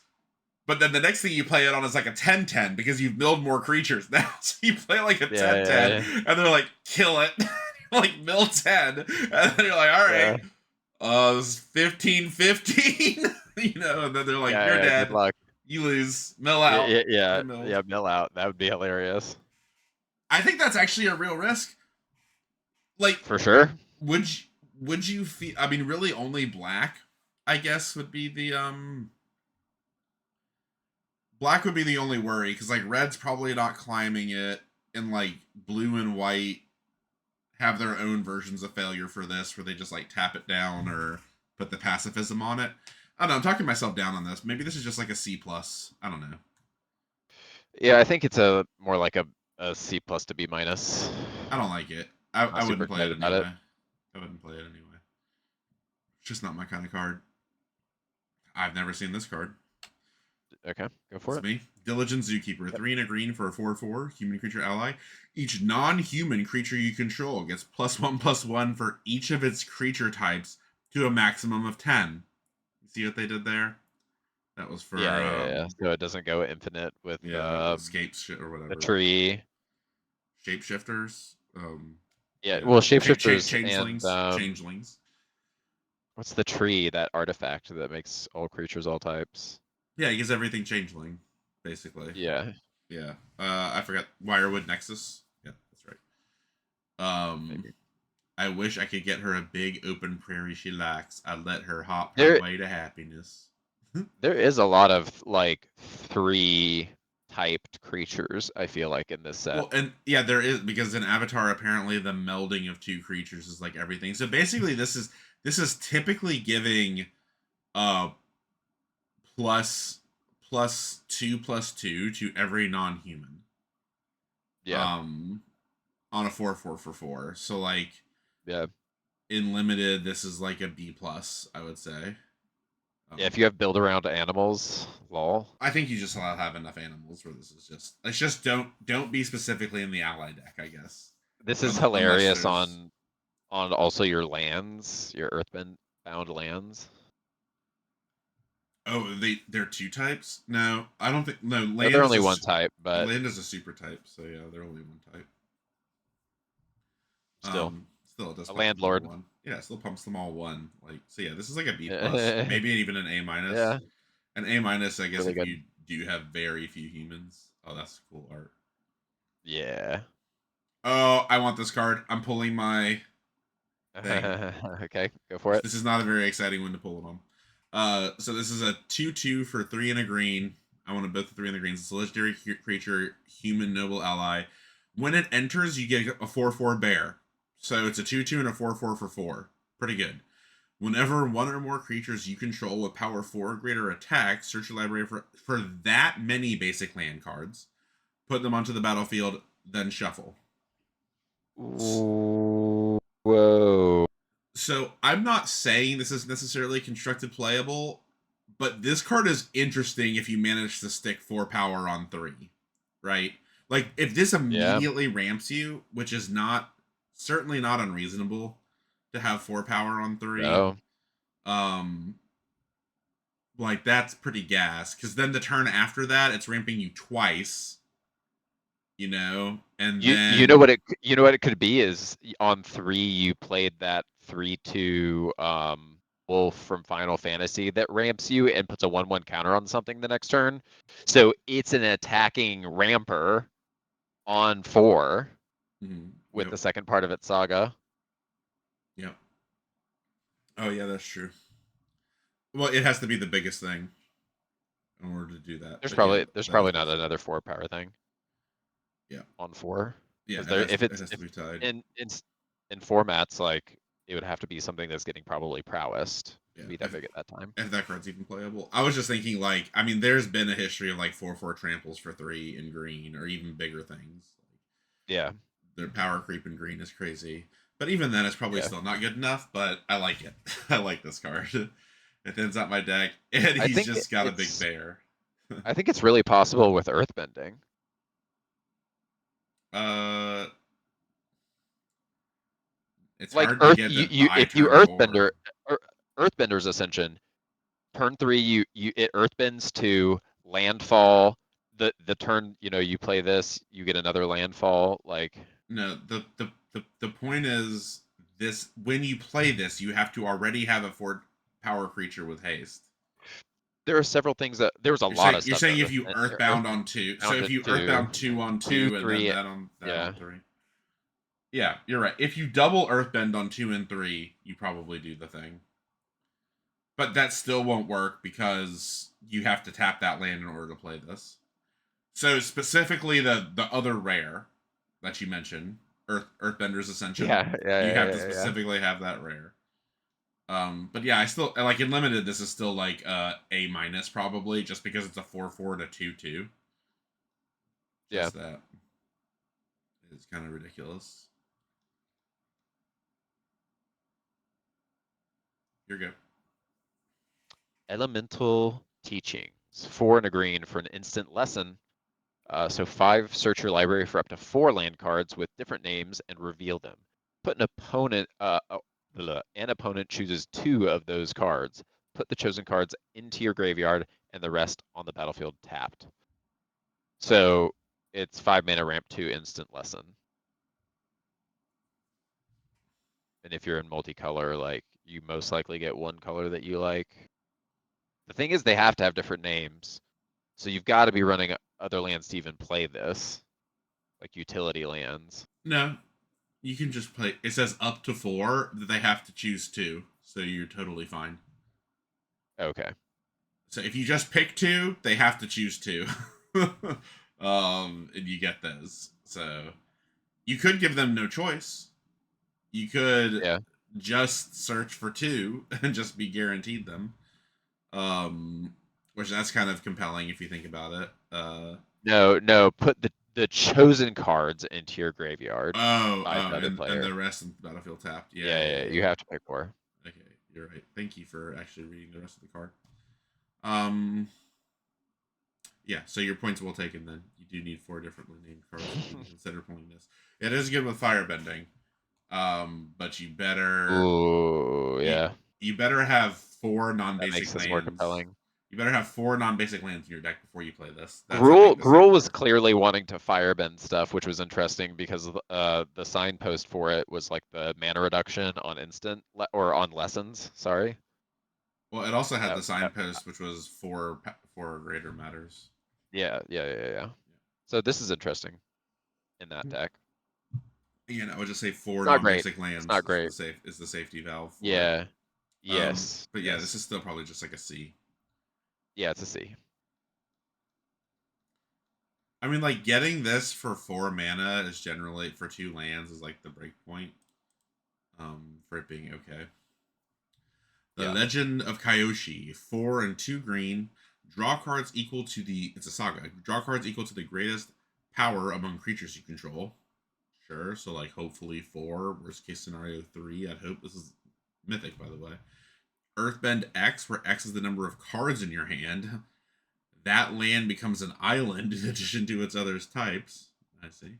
Really going into the legend here. Exile the saga and it becomes a creature. So what do we get? We get Avatar Kyoshi. Yoshi. It is a 5/4. Lands you control have trample and hexproof.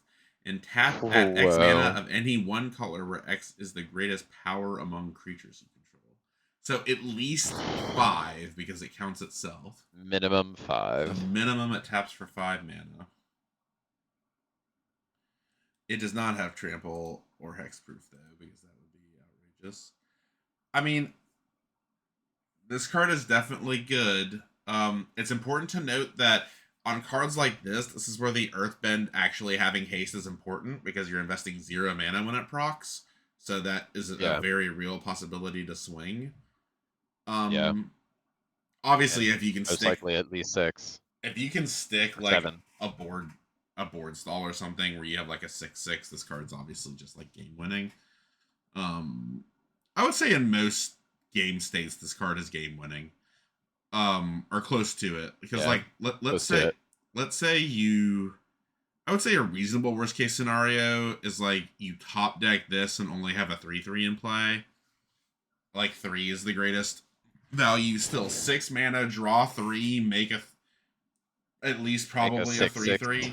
No, it's number of cards in your hand, not lands. Oh, right. So Yeah. if you drew 3, we can say you already spent your 6 mana or whatever. You're not really playing anything. You draw. Oh, so it's actually 4. You would draw a card, and it would go to 4, make a 4/4. And then it becomes a broken card. So yeah, I think this is an A. I think it's an A, but I think this is also going to go so hilariously crazy in any Earthbend deck. Like if you've just been smashing a huge Earthbend creature. Mm-hmm. it is really sad though if you have no creatures in play. Like you still, you still have to play it probably. Like if you're under any pressure. I guess if I drew this and both of us had an empty board, would you play this? If you drew this and both you and your opponent had an empty board, you maybe should. Because if you don't, you're assuming you have to draw a creature, and then you're still waiting yet even another turn to play it. Which at that point it would have transformed into a 5/4. It'd be tough. Multicolored home stretch. Although this is a heavy multicolored set, so there's still a lot. Not home stretch. Here we go. Aang, Swift Savior, 1 white and a blue for a legendary creature human avatar ally, and it's a 2/3, has flash, flying, and when Aang enters, airbend up to 1 other target creature or spell. Free. Waterbend 8, transform Aang. Notice it says or spell, not other permanent. They're very very choosy what you get to airbend. This one actually had spells. You can fizzle their or delay essentially their spell. Yep. For 2. Yep. It becomes a it's Aang and La, Ocean's Fury, legendary creature avatar spirit ally 5/5, and it has reach trample, and whenever Aang and La attack, up to 1/1 counter on each tapped creature you control. Put a 1/1 counter, yeah. Yes. Including itself. With the death of the moon, spirit, the avatar's tides of vengeance crashed over the Fire Nation fleet. Yeah, I mean... Tons of spoilers. Yeah, I mean, this is literally like the first episode, second episode. No, it's not.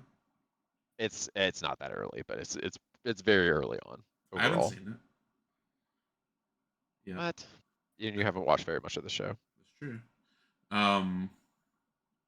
Put a 1/1 counter on each tap. Yeah, so it's an attacking 6/6. I mean, yeah, this card's just broken. It's just broken every way. So, yeah. What am I doing? Yeah, it's broken half. You want... I mean, you want to make clues, right? So people have been undervaluing that 1/3 for 2 that makes a clue because so many of my opponents have played them. even though there was a pretty high concentration of blue, like once I got past 3 wins. Because I went 3-0, and then like all my 3 losses were between 3 and 6. And there was a lot of blue decks, quite a few Izzet decks. And a lot of people were playing the 1/3 that makes a clue because that card's crazy, especially with Waterbend. Right. So that card is obviously good in this, and this is a control-y card, and like having clues is a good way to do something else with your mana. Quench was being played as well, by the way. They counter target spell unless they pay 2. I had that card played several times on me, which my call that card was playable is probably correct. Yeah, this is the lesson. In limited, this is an A, I think. Yeah, I mean, this is so brutal. It's so flexible. It's a huge tempo card. It's always good. That just single-handedly wins the game. I mean, Yeah, like what do you do? I'm not. It probably doesn't have any legs in other formats, but Yeah, it's not impossible. cool card. Oh, that That's Ang- pretty good. That angry, and foil, angry, slaps. angry avatar. All the alternate arts. Oh, that's real. No, no, no. You have to look at the other sides, Thomas. You have to look at the other sides for Oh both yeah, of them. yeah, that's a good point. This guy kind of looking like One Punch Man a little bit. Oh, that's awesome. Yeah, incredible. I'm sure this one's gonna be lame. Yeah. This one doesn't even seem like Avatar. This is almost like this looks like No, no. Pacific Rimish to me or something. Yes, yes. It is more terrifying, but more Yeah, exact. Evangelion. And there's the $2,000 version. Oh my goodness. See this one. Double-sided neon, double-faced neon card. That'd be pretty cool to get. Price It is dope. $2,100. Yeah, $2,000. Here you go. Katara, Water Tribe's Hope. 2 white and 2 blue for legendary creature human warrior ally 3/3. Has vigilance, and when Katara enters, create a 1/1 white ally creature token. Waterbend X. Creatures you control have base and power toughness XX until end of turn. X can't be 0. Activate only during your turn. Whoa. So, Interesting, only during your turn part. It'd be too good at yeah, slowing so down a it'd game. be too good. Yeah, yeah, yeah. So this is almost guaranteed making everything 5/5s the turn after you play Yeah, this, at a minimum. at a minimum. Seems good. You have any like this seems completely broken. This how do you do with Yeah, flyers yeah. also? And it's funny how it lets you like cash in 1/1s to make everything else bigger, and also spots you a 1/1 in order to do that. Um, Yeah. you said the mana a little weird. You said 2 white, 2 blue. No, it's 2 a white Oh. and 2 blue. Yeah, yeah, yeah. It's It's 2 and a white 5. and 2 blue. Yeah. Uh, yeah. I think this is probably an A in limited. Yeah, I Um, agree.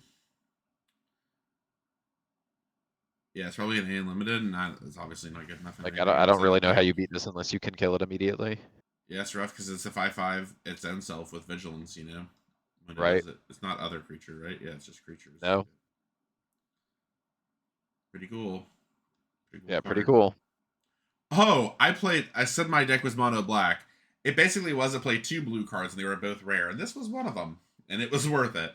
Azula, Cunning Usurper, two a blue and 2 black for a 4/4 legendary creature, human noble rogue. Which, it being a noble, is also relevant because I had the noble tutor on a stick at Yep, uncommon, so pretty this was good. fetchable and gained lifelink because of him.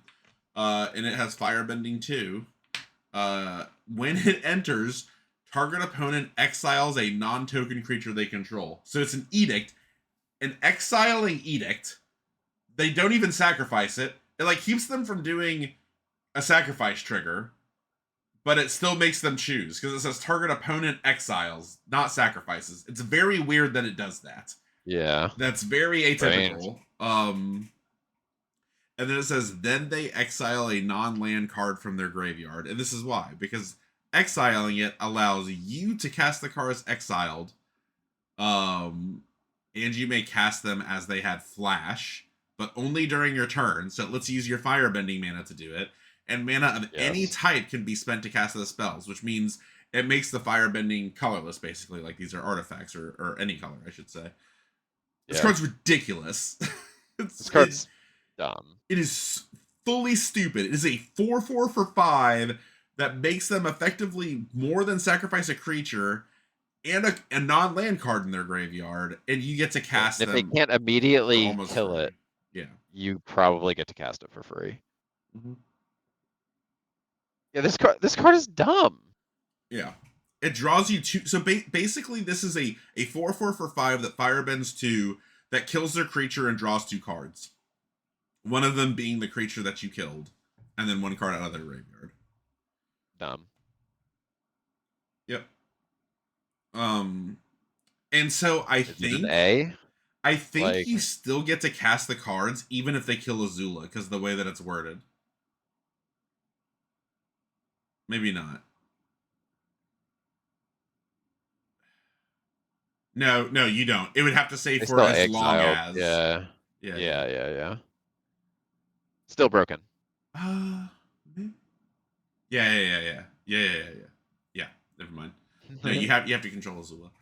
Still, it's an A+. It's just a slam dunk. Like, its mana cost is the only downside. Like, right. But if you can play this card, you absolutely will, and it's fully stupid. It's an A+. Every time I played this art's amazing. Anytime I played it, my opponents actually groaned. And it was played honest once, we still won. Zuko, Conflicted. Rakdos, just a black and a red for a legendary creature, human rogue 2/3. At the beginning of your first main phase, choose one that hasn't been chosen, and you lose 2 life. Draw a card, put a 1/1 counter on Zuko, add red, and exile Zuko, then return him to the battlefield under the opponent's control. So, like, ideally you want to be able to sack this before you give it to them for value, but, like, if you get all the things, like, so ideally you get to attack in with this, and then maybe on turn 3, or I guess you can attack in with this. No, you can't. Yeah, this is just an attacking 3/4 on turn 3. Then you draw a card. Then you're adding mana on turn 4 or 5 to just do immense things. You probably also have firebending if you're in these colors. This card just seems nuts. Yeah, it's a 2/3 for 2. I know it's hard casting cost. I know you're losing the life. If you can't kill it, this sucks. It is 6 life, 7 or a 6 to 8 life. Like, that's a lot, but it's a lot of value. It is, and you can always bail out by giving it to your opponent, although you'd really like to not do that. The main fail case... But also interestingly, unless they can sack it, then you're guaranteeing them 8 damage. Yeah, they can just choose the same thing. You don't have to go in order. You just choose it whenever you want. He can just give it back. He can give it back immediately. He will take 2 damage. Like, it's a guaranteed 2. Yeah, you could play that game if you've been able to get enough damage in. The biggest fail case of this is you are under pressure and draw this later in the game. Like, you had a rough draw, they've been temping you out with flyers, and you draw this, and you're like, I can't do this. Yeah. There's nothing I could draw that's worth taking 2 more damage right now. It is a hilarious way to kill someone, is to play this and immediately give it away to them if it's a stalled board state and they're at like 2 literally. Well, you still have to even wait until your next turn to even give it away then. Yeah. I still think this is probably okay. I personally would not take this early and be excited about it. Like, I would have to be in Rakdos, and then I'd probably take it. I mean, it is strong. To your point, it is strong things, but it's very risky, and I don't. It's very risky. Really think I'm too excited. I mean, if you have a ton of removal, I'm higher on this card, because this is the sort of card where if you have a ton of removal, you basically force your opponent to get rid of it. Like, I don't want to pick the +1/+1 counter one. First, I want to pick the draw card. Yeah, drawing a card, is probably the most important thing to always take. But the thing is, you do always have to eventually give it to them, which is pretty bad.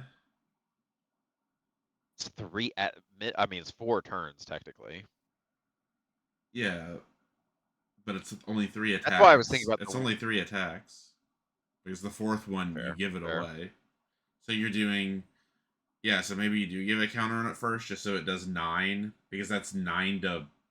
It's still just that's 9 to 8. 9 to 8 damage. Even if you put the counter on it, you're still only dealing 1 more damage than you're taking if you use all the abilities. Yeah, like you said, that's I think pretty bad. With a ton of removal though that this is like. Okay, actually saying that, I think that's pretty bad. I think this card's actually bad. Yeah. The fact Yeah, that maximum right. you can do is 9 and take 8. Like, if they play a 1/1 flyer, you're behind because of this card. Like, surely they're doing other things, but like that to me makes it more seem like drawing a card is desperately needed just to get back to parity. But not even, because not only are you losing this, you're giving it to them. So you're still not at parity, even drawing a card. Okay, I think this is an F. Yeah, I think this is a bait F, and I think it's also bad in everything else, except maybe Commander. Other small rant here. We're going to see several cards that are, and I've said this before, but maybe the most Commander cards I have ever seen printed into Standard. Like, just flagrant Commander cards, yes. And I've read some of the Commander cards now that I opened a collector booster box that like seem like they could have been, that like they're just as standard normal as some of these other ones we're going to see. And I think this is one of them, right? Like when you're at 40 health, this 2 health matters a lot less. And then giving it to a different opponent is like kind of cool, you know, a little wacky. You can make a deal. Sure. This card rocks. Sorry. Yeah. I very rarely Timmy. Like, I very rarely, like, rock on, big creature Timmy. This card gives it to me. Is it yours? Interesting.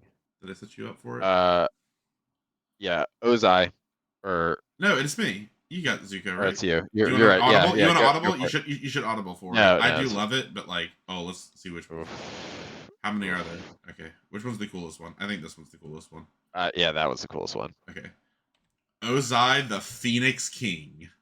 2 double black, double red, 6 total mana. Should be 7. Yeah. It's a legendary creature, human noble. Trample, firebending for haste, 7/7 for 6. Trample, firebending for haste, 7/7 for 6. If you would lose unspent mana, that mana becomes red instead. It has flying and indestructible as long as you have 6 or more unspent mana. This is how you push a creature. I love this. It's ridiculous. It's overpowered for what you would normally expect. I still don't think it's good enough for constructed, but it's exciting. I just really like this card. I don't know why I like this card so much. I like that it tempts me to wait until turn 8 to play it, so that it immediately has flying and indestructible on attack. Like, I kind of like that. I like that it net only costs 2 the turn that you play it. It's pretty insane. Like, it's a net 7/7 trample haste for 2. Which, saying that, might be good enough for constructed. The trample might get Trample's huge. The fact that they also have to kill it by your next turn, because then you can just hold open your mana and threaten to make it indestructible at any point, and you don't even lose the mana. You know what I mean? Right. It's for just red. Like, I think I love this card because part of me actually wants it to be like constructed playable, like actually constructed playable. I think it has a shot. Not really, but I just want it to. Yeah. I'm getting, like, I've never felt these Timmy feelings before. Yeah, I really like it. I mean, yeah, in limited, this is an A+ turbo slam dunk. Like, it's completely ludicrous. Be in Rakdos. Play a completely game-winning card. Yeah, this is dumb. Turbo groan when you lose to this, but yeah, I hope it can see play elsewhere. It's $60 or $30. Cool. The cheapest one is only $7.45, but like, I don't think this is really huge in Commander. Like, it does cool stuff, but Commander can be doing cooler stuff than this. It's not a terrible Commander, like, itself, like actually running it as the Commander. That's fine. All right, here you go. Tough, hard-headed teacher. 2 red and a green for a legendary creature, human warrior ally 3/4. And when Toph enters, you may discard a card. If you do, return target instant or sorcery card from your graveyard to your hand. Whenever you cast a spell, Earthbend 1. If that spell is a lesson, put an additional 1/1 counter on that land. Whenever you cast a spell. Cast a spell. Whenever. Play something, not a land. Also, discard a card to regroup any instant or sorcery when you play me. Any card. Yep. Land, sure, non-land, whatever. A lesson. Any instant or sorcery, right? A lesson. To then. To get back the lesson in order to then. Yes. Make a 2/2 instead of a 1/1. But also not necessarily because you just stack them I cannot wait for on turn 2 them to play that turn 2 rampant growth lesson into this on 3. Again, this is exactly. And this also goes with like some of what I've said before. This card does not seem good enough for constructed. I don't think there's really any possible way, but it seems so broken and limited. Like it's so broken. It's so broken and limited. This has got to be an A. I don't think it's quite an A+, but it's close. It is just a 3/4, but like just play cards or have already played an instant and have an extra land. You will always have access also to more, like they have to kill this and it's still leaving behind whatever it's made. Yeah, like in a pretty good deck, the way this goes is like I play a 3/4 for 4 that lets me discard a land to exchange it for a removal spell. Next turn, I use the removal spell and Earthbend 1, or if it was a lesson, Earthbend 2, and like that's already great. So yeah, A. Okay, this card might be an A+. Same. Is it me? Yeah. It's you. Yeah. Boomy Unleashed. We had this played on us, and I killed it immediately. And Boomy is a mythic, as well as he should be. He's a 5/4 for 3, a red and a green, for a trample. When Boomy enters, Earthbend 4. Okay, so it's a 5/4 trample for 5 that makes a 4/4. Whenever Boomy deals combat damage to a player, untap all lands you control. Sure. After this phase, there's an additional combat phase. Only land creatures can attack during that combat phase. So he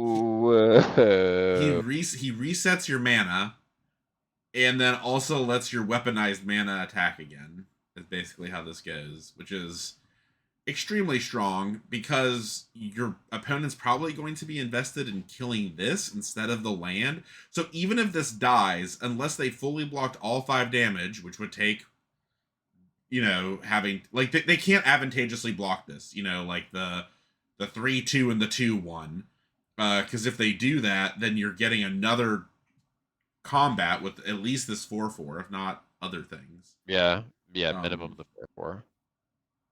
So yeah, this card's like an A. I guess it is. I was gonna say it's an A+, but it's probably just an A. It's not I don't know. Maybe it is an A+. Because like you have to deal with this, and it still leaves behind a 4/4. Like maybe that isn't. I mean, it's a 5/4 trample and a 4/4 for 5. Yeah. I mean, it's insane value. It's insane value. Yeah. I agree, but maybe it's just an A. It's very strong. It's an A. Oh, that art is awesome. I've seen that art. It's a crazy old man.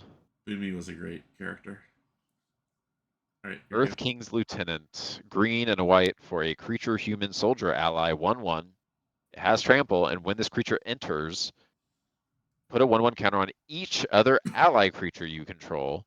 Whenever another ally you control enters, put a 1/1 counter on this creature. Yeah. This is hilarious. So, I mean, if you're in Selesnya allies, A+, like it's I don't know. A+, but it's good. I know. I'm being silly, but it's just like it's super Yahtzee and go wide. So yeah, it's actually kind of funnily underpowered. So I agree that it's strong, but like a 1/1 counter on each other ally creature you control is not that crazy for 2. Like it's good, but like there's been cards that have cost 4 that have done it to every creature you control, and they've just been like okay, like 4 mana.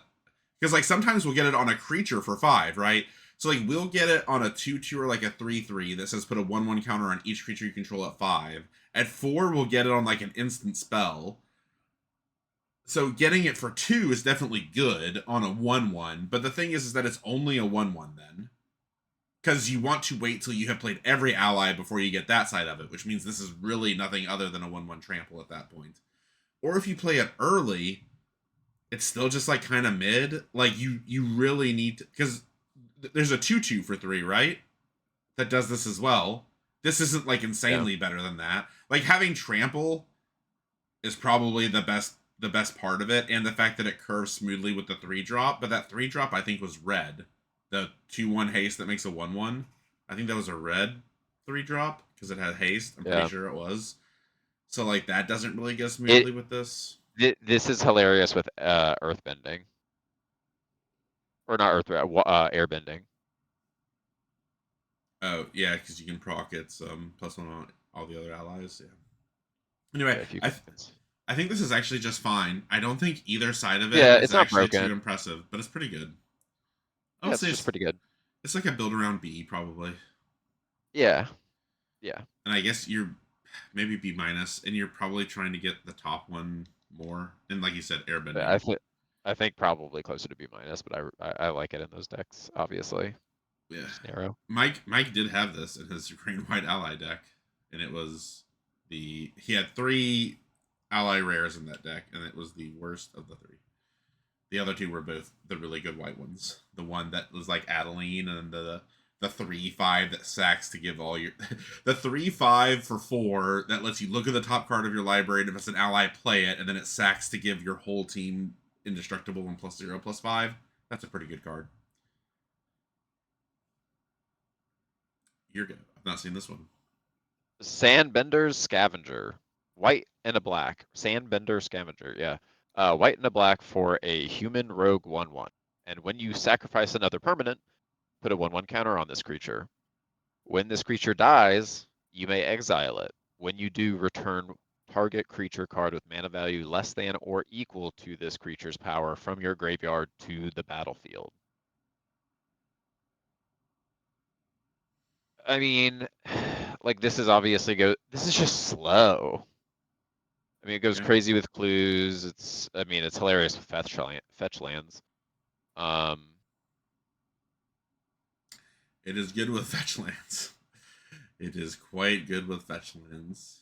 You have any permanent. You have to be really heavy into sacrifice. I mean, this is the most Orzhov card that Orzhov has ever Orzhoved. We just kind of got it with the there's that other 2-drop, right? In the recent set, that's like a 2/2, and whenever you sacrifice something, it's a +1/+1 counter, and then if it's 4 or more power when it dies, it destroys target permanent. That's like another flavor of this kind of. Those 2 cards together are pretty hilarious. Because this one needs is 1 counter to get back that guy, and then you can just keep destroying their permanents. So yeah, this is super built around sacrifice. Like you have to have 4 sacrifice outlets probably before I'm playing this. Yeah. I guess the only other good thing is that sacrifice decks are also likely to be playing 1/1s. Like there's that 1/1 for 1 that when it dies it deals the damage to you and makes a clue. Like I'd also love to have at least 2 of those in any deck with this, because at least if that's what I'm getting back in the fail case for this, I'm thrilled with it. So yeah, I think this is like a build around D probably. Sure. But it's like an F otherwise, honestly. I'm not sure I'm really playing it at all. I also want to comment that this artistic, the art is amazing, but what's happening is scientific malfeasance. You cannot wrangle a tornado between 2 canoes and tie a sail between them. And this is a magical tornado, Thomas, obviously. Yeah, they're sand earthbending. No, they're sand bending. Sand bending. So that's something. So they're just they're using the sand to create the tornado. Yeah. They can do this. Sure. You don't need to make a tornado. Just blow. Whatever. Tornadoes suck in. There's not. Yeah, I don't know why. Yeah, I get what you're saying. I mean, there's an outflow. There's an outflow part to it too. Maybe it's just too cool for me. It is pretty cool, actually. Obviously, too cool for you. All right, Sokka. It's more like Sokka. Bold Boomeranger. I played this in my Izzet deck. Blue and a red for a legendary creature, human warrior ally, 1/1. When Sokka enters, discard up to 2 cards, then draw that many cards. Whenever you cast an artifact or lesson spell, put a 1/1 counter on Sokka. I played this card in my deck. I had a lot of cards in my hand. I never played this card. I even had an opportunity to play it on 2 and didn't, because I kind of liked the rest of my hand, and my other option was the 1/2 flyer that was going to become a 2/2 because I had 2 lessons in my hand. This is lame that it doesn't count off of token artifacts. It's cast, not enters. Yeah, if it was enters artifacts, and it counted clues, that would be pretty good. So yeah, I just think this is probably like a C+, honestly. Yeah. Because in order for you to really feel like you're doing it, you have to like cast 2 of the bottom ones, and this has to survive to do it. The card selection's fine. It would be so much better if it was a loot than a rummage. That's the like if this was a loot, I would have at least played this once, if not twice. But the fact that it was a rummage that you have to discard first. I mean, you don't have to. It's up to 2, but I like literally didn't want to discard anything. At that point, you're just playing a 1/1. So. Mid. Yeah, I think it's like a C+. All right, here we go. I opened a bunch of this card. Beifeng's Bounty Hunters, 2 black and a green creature human mercenary 4/4. Whenever a non-land creature you control dies, Earthbend X, where X is that creature's power. Sure. Whoa. Yeah. I would say Earthbound creature build around, but it's not because it also counts itself. Sure. Yeah, I mean, like, this card is insane. Yeah, it's a 4/4 that dies into a 4/4. Dies into a 4/4. I mean, I guess it doesn't do it when it exiles. That's like it's only A-, B+. I think this is an A. I think this is an A. Yeah, okay, yeah. Like the literal best case scenario, outside from exiling it, is a 4/4 that dies into a 4/4 into a 4/4. Sure. It's just an A. An unimaginative A. Yeah. Eero, Teamaster. Iroh, Teamaster. 1 red and white. For legendary creature, human citizen ally. He's a 2/2. When Iroh enters, create a food token. At the beginning of combat on your turn, you may have target opponent gain control of a target permanent you control. When you do, create a 1/1 white ally creature token. Put a 1/1 counter on that token for each permanent you own that your opponent controls. This is just this is what I mean to by a commander card. Like, why? It's fine. It's like a 2/2 that makes a 2/2 and gives away a food to do it. That is creating 2 allies, which is like fine. Like, I'd play that, right? Yeah, I'm for sure playing that. 2 2/2s for 3, and I'm giving away a food, and they're both allies. But it's like what, like a C+? Yeah, it's a C+. Sure. Fine. Bored. I don't like it. All right, here we go. The Lion Turtle. 1 green and a blue for legendary creature Elder Cat Turtle. Getting +3/+3 with that 2-drop with this would be hilarious, or 3-drop. It's a so it's a 3/6 vigilance reach. When the lion turtle enters, you gain 3 life. The lion turtle can't attack or block unless there are 3 or more lesson cards in your graveyard, and it taps to add 1 mana of any color. What an absurd card. It's just a very interesting mana rock. Yeah. And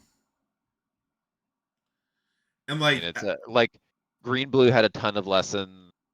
Like it gaining you 3 life feels like a super plea to make this playable. I feel it's like they played with this card without that, and they were like, okay, this is too bad. Like, it's very hard to get 3 or more lessons in your graveyard before like turn 7. So they were like, so it's really just a mana rock for forever. And then after that, it's not like super threatening as an attacker, but at least it has reach. Yeah, it has. I mean, it has really. I mean, this card is if you can turn it on consistently, which I know that's hard, but like if you can, this is pretty nuts. Yeah. I'm gonna say this is just like a C plus though. I don't think it's much better than C plus. Yeah, I don't think it's broken. It's not drawing you any cards. It's not really ramping you in a super meaningful way. A high C plus. Yeah, a high C plus. Amazing sketch art there. Yeah, incredible. I'll take 4. Excuse me. Oh hell yeah! This is a card. Is it me? Yeah, it's you. Fire Lord Azula. 1, a blue, a red, and a black, a Rakdos for a legendary creature, human noble, not a Rakdos, a Grixis, for a human noble 4/4, firebending 2, so a 4/4 firebending 2 for 4. Whenever you cast a spell while Fire Lord Azula is attacking, copy that spell. You may choose new targets for a copy. The next sentence was not, this only does once per turn, just period. During your attack phase, if she is involved in an attack, any spell you manage to cast, the fact that it doesn't, okay, here's what you really have to realize. It does not say instant spell. Yeah. For whatever reason, cast a spell. They decided that creatures should also be copyable during this. Yeah. Flash enchantments, like we saw. Yeah. Sorceries powered up by Teferi because we're in 4 colors. I'm sorry it has to end this way, brother. My goodness, she's bringing the heat. Yeah. This card is nutsy cuckoo. Like, it's hard to cast, but this card is good in everything. Like, I don't think it's like standard playable, but this is a cool commander. Just like this is what I mean. This is a really cool commander.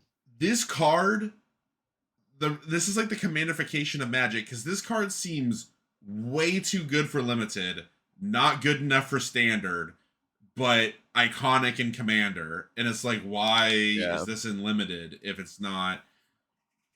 You know, I said that about some previous cards. Like, this is just so, yeah, it's hard to cast, but it's just so broken. How do you not win the game? Yeah, it's an A, right? It's an A plus. I think it's an A plus. I mean, it's an A. You're in colors to do things with the mana too. It probably shouldn't be an A plus. Like, the qualifications for an A plus are like immediately redrawing you or protecting itself, and it doesn't do either one of those. But it does have untap with it and win, so it's probably just an A, not an A plus. Yeah. I got one of these. Oh, that's pretty dope. Somewhere in here.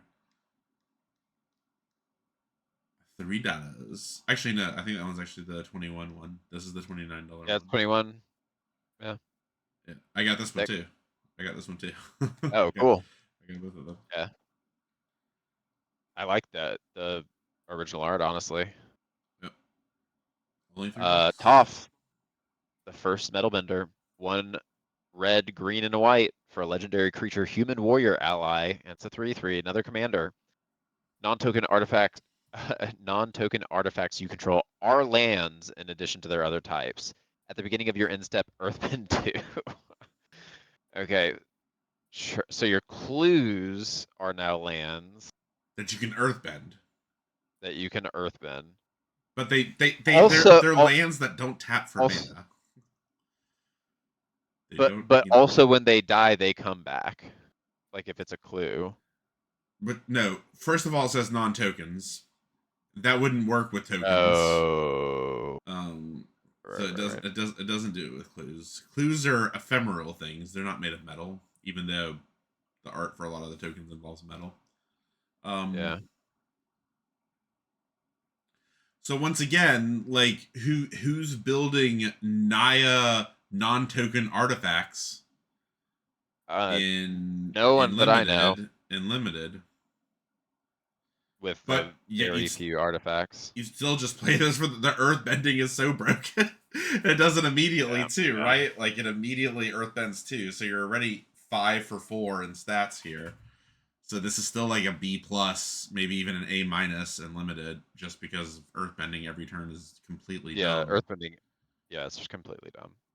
And the other thing is like fine. To your point, it is good. Just hard to cast. You know, the weird thing is that it also does it to artifact creatures, right? So like this is kind of crazy with even like Memnite, because you immediately make Memnite a 3/3 or whatever, you know, or like Ornithopter and stuff. But it's kind of interesting. Um, yeah, I think it's just a what did I say? Yeah, maybe even an A minus in limited, but still super commanderification. Oh, $2,000 version. Oh my god. I always want to say Toph instead of Toph. Toph just sounds better to me. No, Toph sounds better. Disagree. Hard disagree. You're an idiot. Tara the Fearless.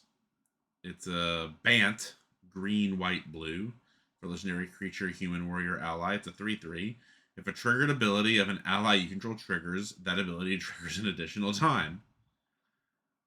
Sure. Just a big old ally build around. This one is not even good enough for. This was not good enough for constructed or commander. So it just intends to be a terror here. Even then, I'm not sure how much of a terror it's going to be. Yeah. And it's I mean, quite if hard to you happen, I cast. mean, there are definitely plenty of triggered abilities, but like I feel like it's like this card is it's going to be so narrow. I think I have the to have a deck lot that of good this is fixing to going want to to be play in. this. I have to be fairly Yeah. comfortable that I can drop this on 3 in order to even really play this. But if you have have a lot of allies and have exceptionally great mana, this is probably like a B minus. Yeah. So So otherwise, probably unplayable.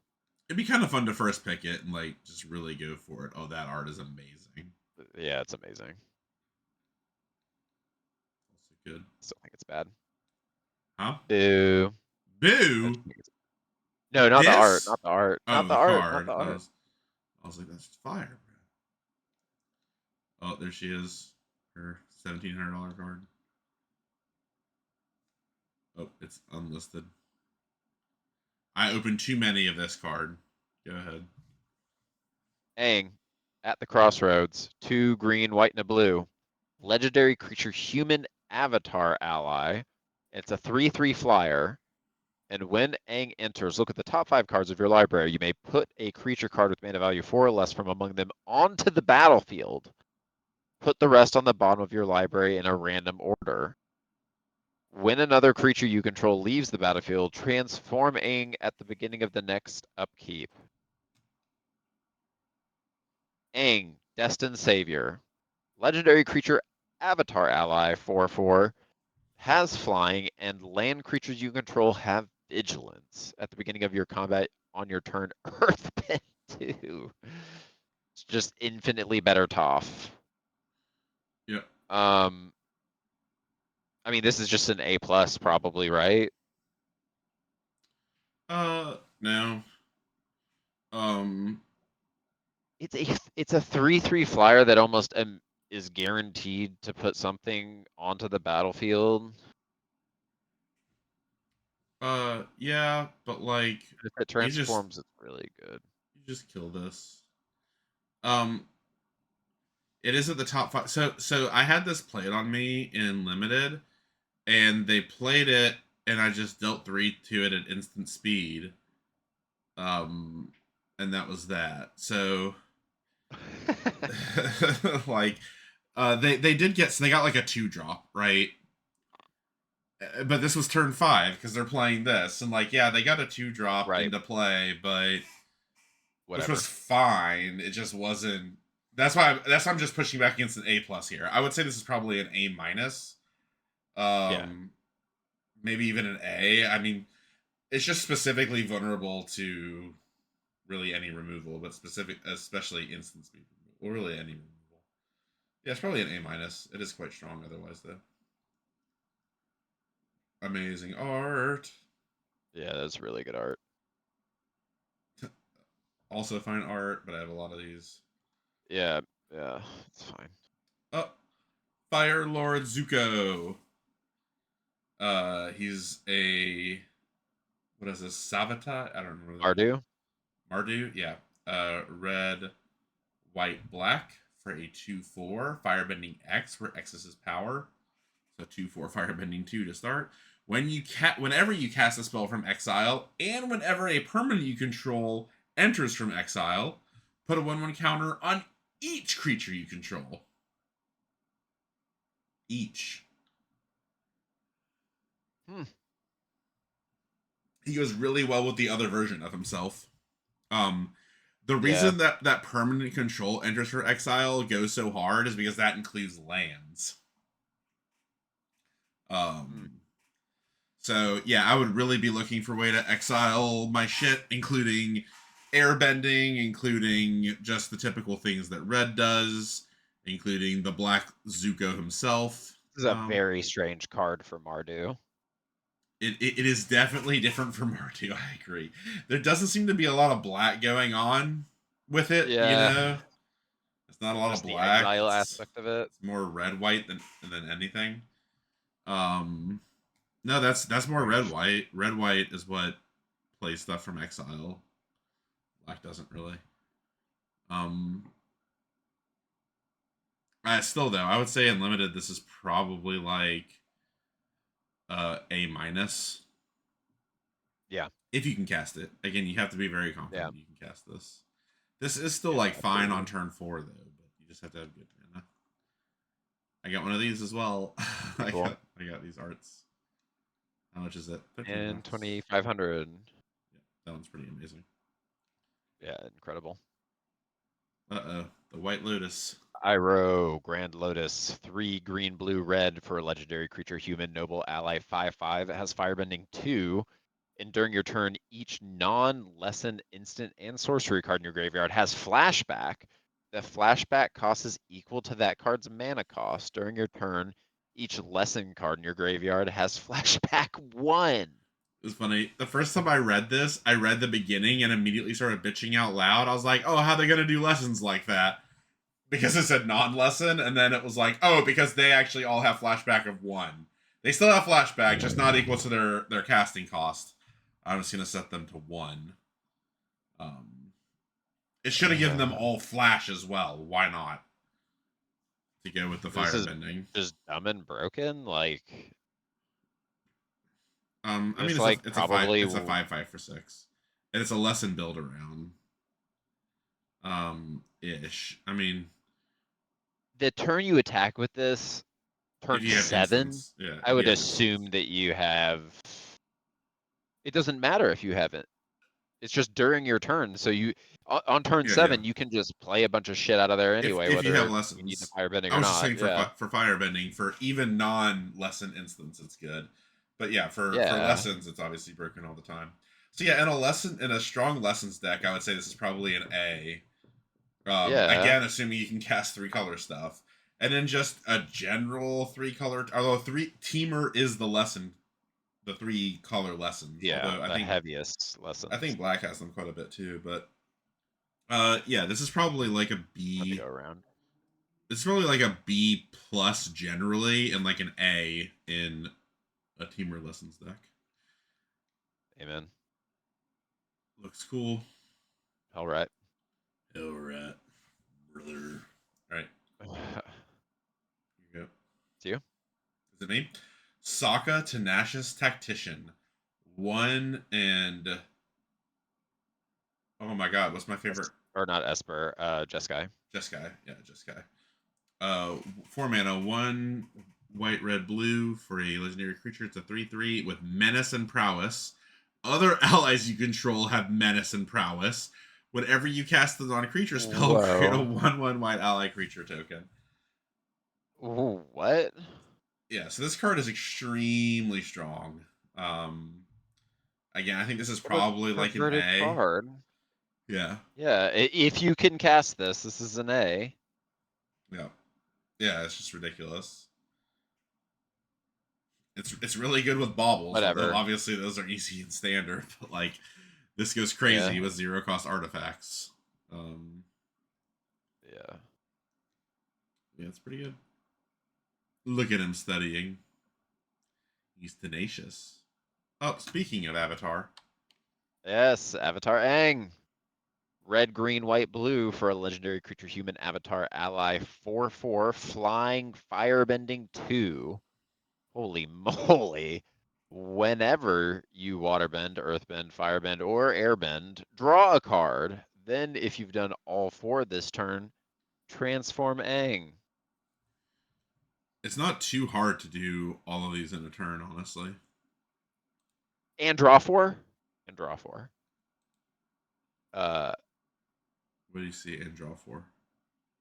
Oh, Whenever yeah. you waterbend, earthbend, Yeah. firebend, or airbend. Oh, yeah. You mean you would have drawn 4, yep. Yep. Aang, Master of Elements, legendary creature avatar ally 6/6 flying. Spells you cast cost Wooburg less to cast. So, oftentimes free. At the beginning of each upkeep, you may transform Aang, Master of Elements. If you do, you gain 4 life, draw 4 cards, put 4 1/1 counters on him, and he deals 4 damage to each opponent. And all you have to do is cast it.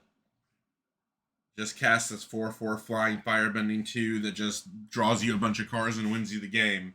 Guaranteed is drawing you a card and giving you 2 mana on attack every turn. Yeah, I would first firebending itself. I would absolutely first pick this and try to force it. Like, this is absolutely strong enough to first pick and try to force. Yeah, so this is absurd. It's an A+ if you can play it. Just a straight up A+, but you have to get there. Yeah, there are. Oh, this is the that's the $8 billion card. Yeah, that's the money card. That is absurd. Unlisted. I think Mike said it was like 20 grand or something. Ooh, I care to hear what you think about this card. All right. Wait, did we do it? Was that it? It's yours. We did it. Hell yeah. We did it. Down to artifacts and lands. White Lotus tile, 4-cost artifact, it enters tapped. Add X mana of any one color where X is the greatest number of creatures you control that have a creature type in common. So creature type, big around, massive mana ramper. If this did not enter tapped, I think we'd have a real conversation about this card being good. Instead it does, and I think that makes it way too slow. Like, skip turn 4 to have like 8 mana on turn 5. I don't know about that. So yeah, I think Unlimited, this is an F. I just don't think there's really any circumstance where you should play this card. Yeah, I'm not playing this card. And in Commander, it has some potential. I think people like this. Like you said, with with a Wirewood symbiote or whatever, it's infinite. I think. Yeah.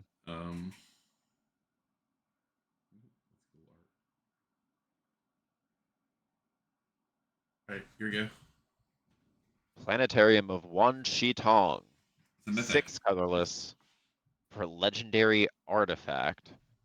Pay 1 and tap. Scry 2. Whenever you scry or surveil, look at the top card of your library. You may cast that card without paying its mana cost. Do this only once each turn. Look at the card after you scry or surveil.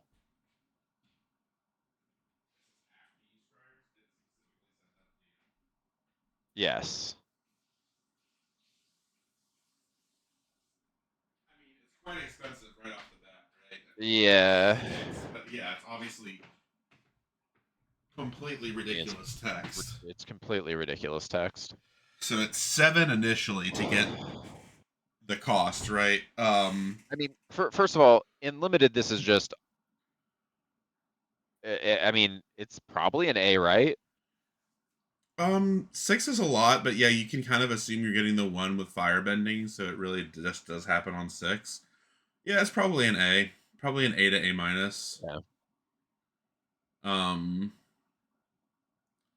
Yeah, it's probably an A to A minus.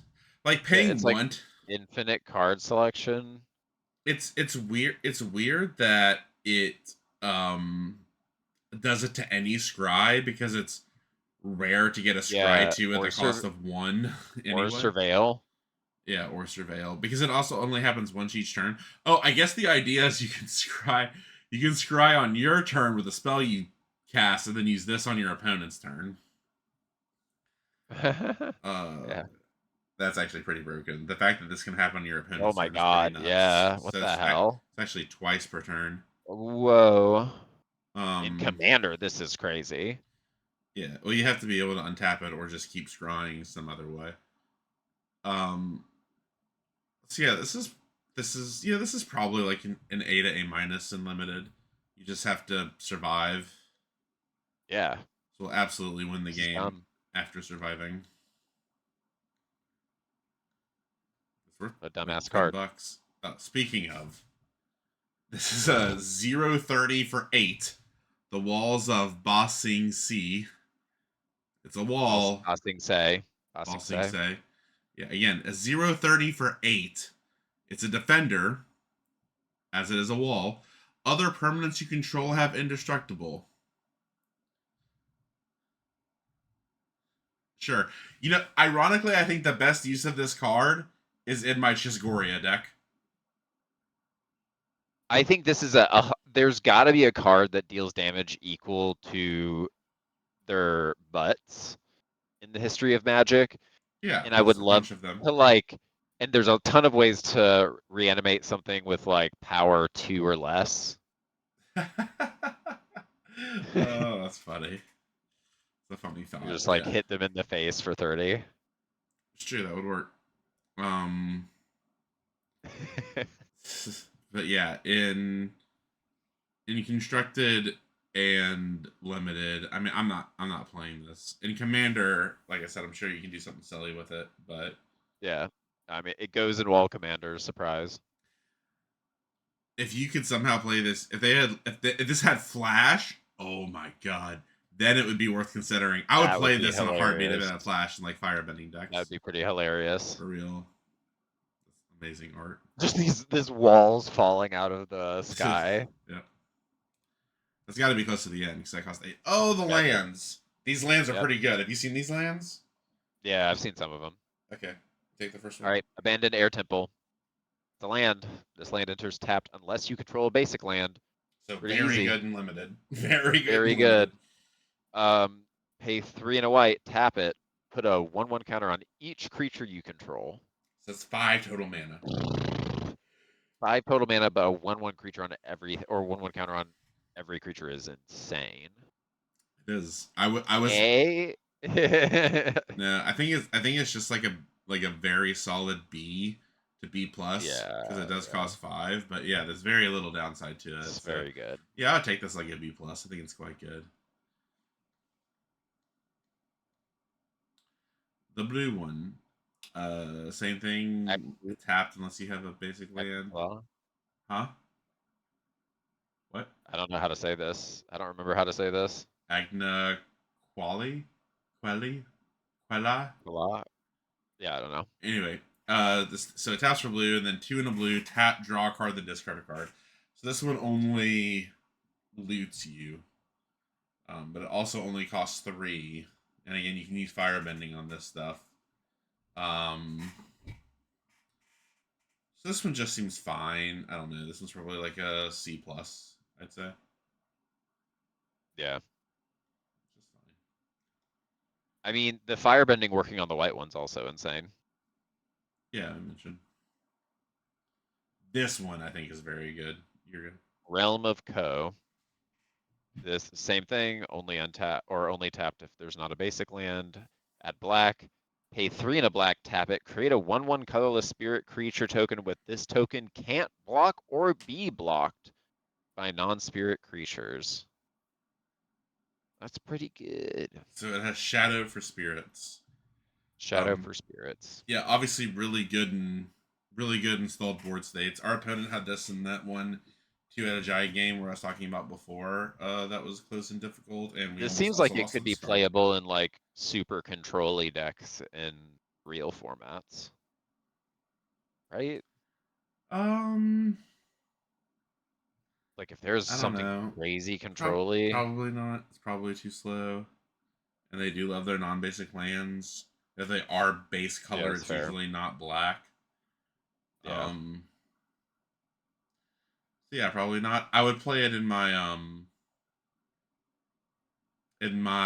self-harm black deck potentially, because it's just like mono black that sometimes needs a little reach. It's 25 cents. I should spec it. Alright. Is this me or you? You. Oh, this is the same one. Here it is. The red version. One in a red. Target creature you control gains firebending 4 until end of turn. So be Mana positive. 2 mana positive, but only during the firebending phase because it doesn't change its fizzling at all. I still think this is also just like a C plus to a B minus, honestly, because you're just free rolling it. It's a land. Yeah. Like, Yeah, that's just a land. it That's doesn't need to do anything mana else. positive. It's done its job. Alright. Bossing say. This land enters tapped unless you blah blah blah blah blah. It's the green one. 2 and a green, tap it. Earthbend 2. Activated only as a sorcery. This one's more on rails. They also had this one in that same deck. The guy had a teamer deck.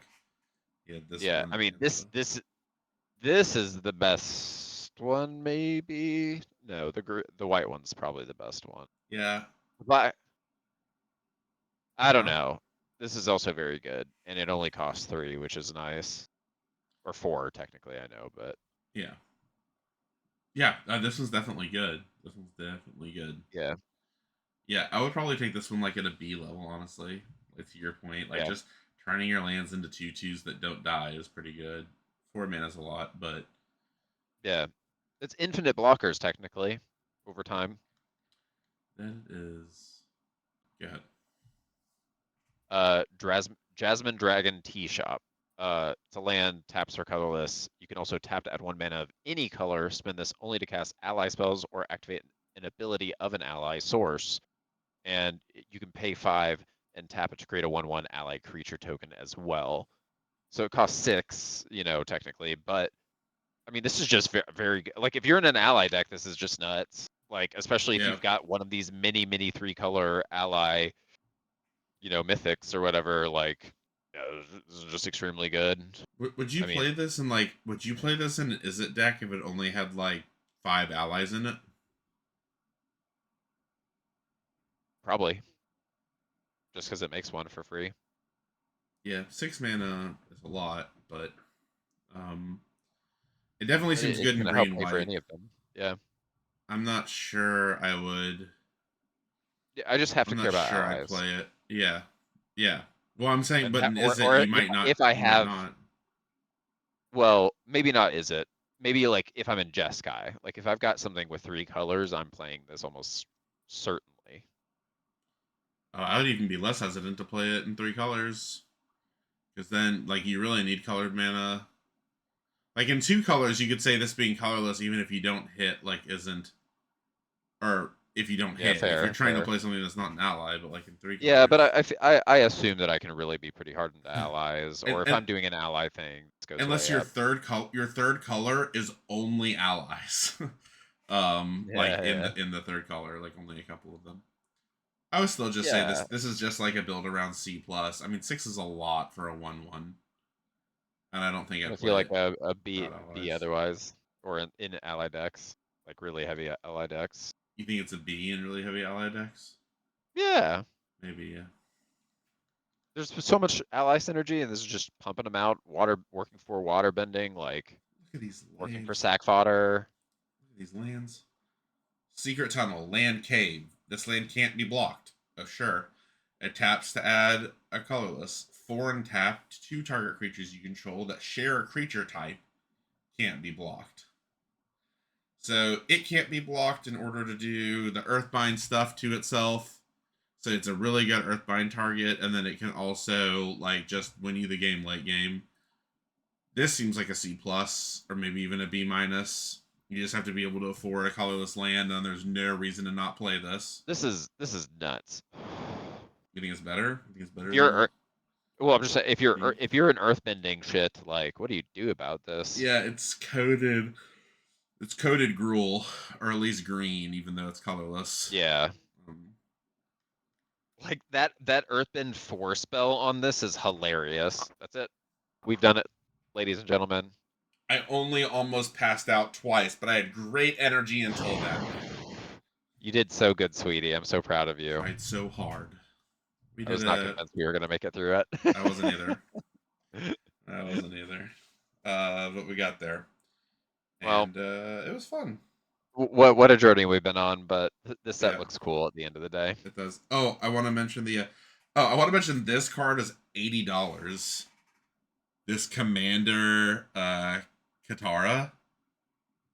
Oh, really? Yeah, there's Commander cards that are worth a ton. I opened a Katara and an Aang Commander card that are both worth like a lot of money. Wait. Yeah, I mean she seems really good. But I wanted to mention my spec here at the end for the people that stayed till the very end, which is going to be nobody. This is the spec. Where is it? Oh, here it is. I already set it aside. UA. Oh. The Moon Spirit. It's 3 and a blue. Do you remember this card? I do remember this card, but still. I'm going to pull it up here. Anyway.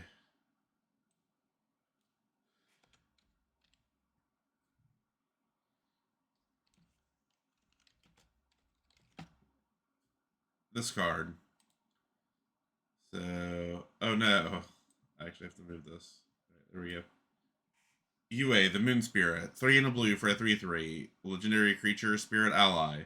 It's Flying Vigilance. Has Waterbend 5. Tap. You may cast a non-creature spell from your hand without paying its mana cost.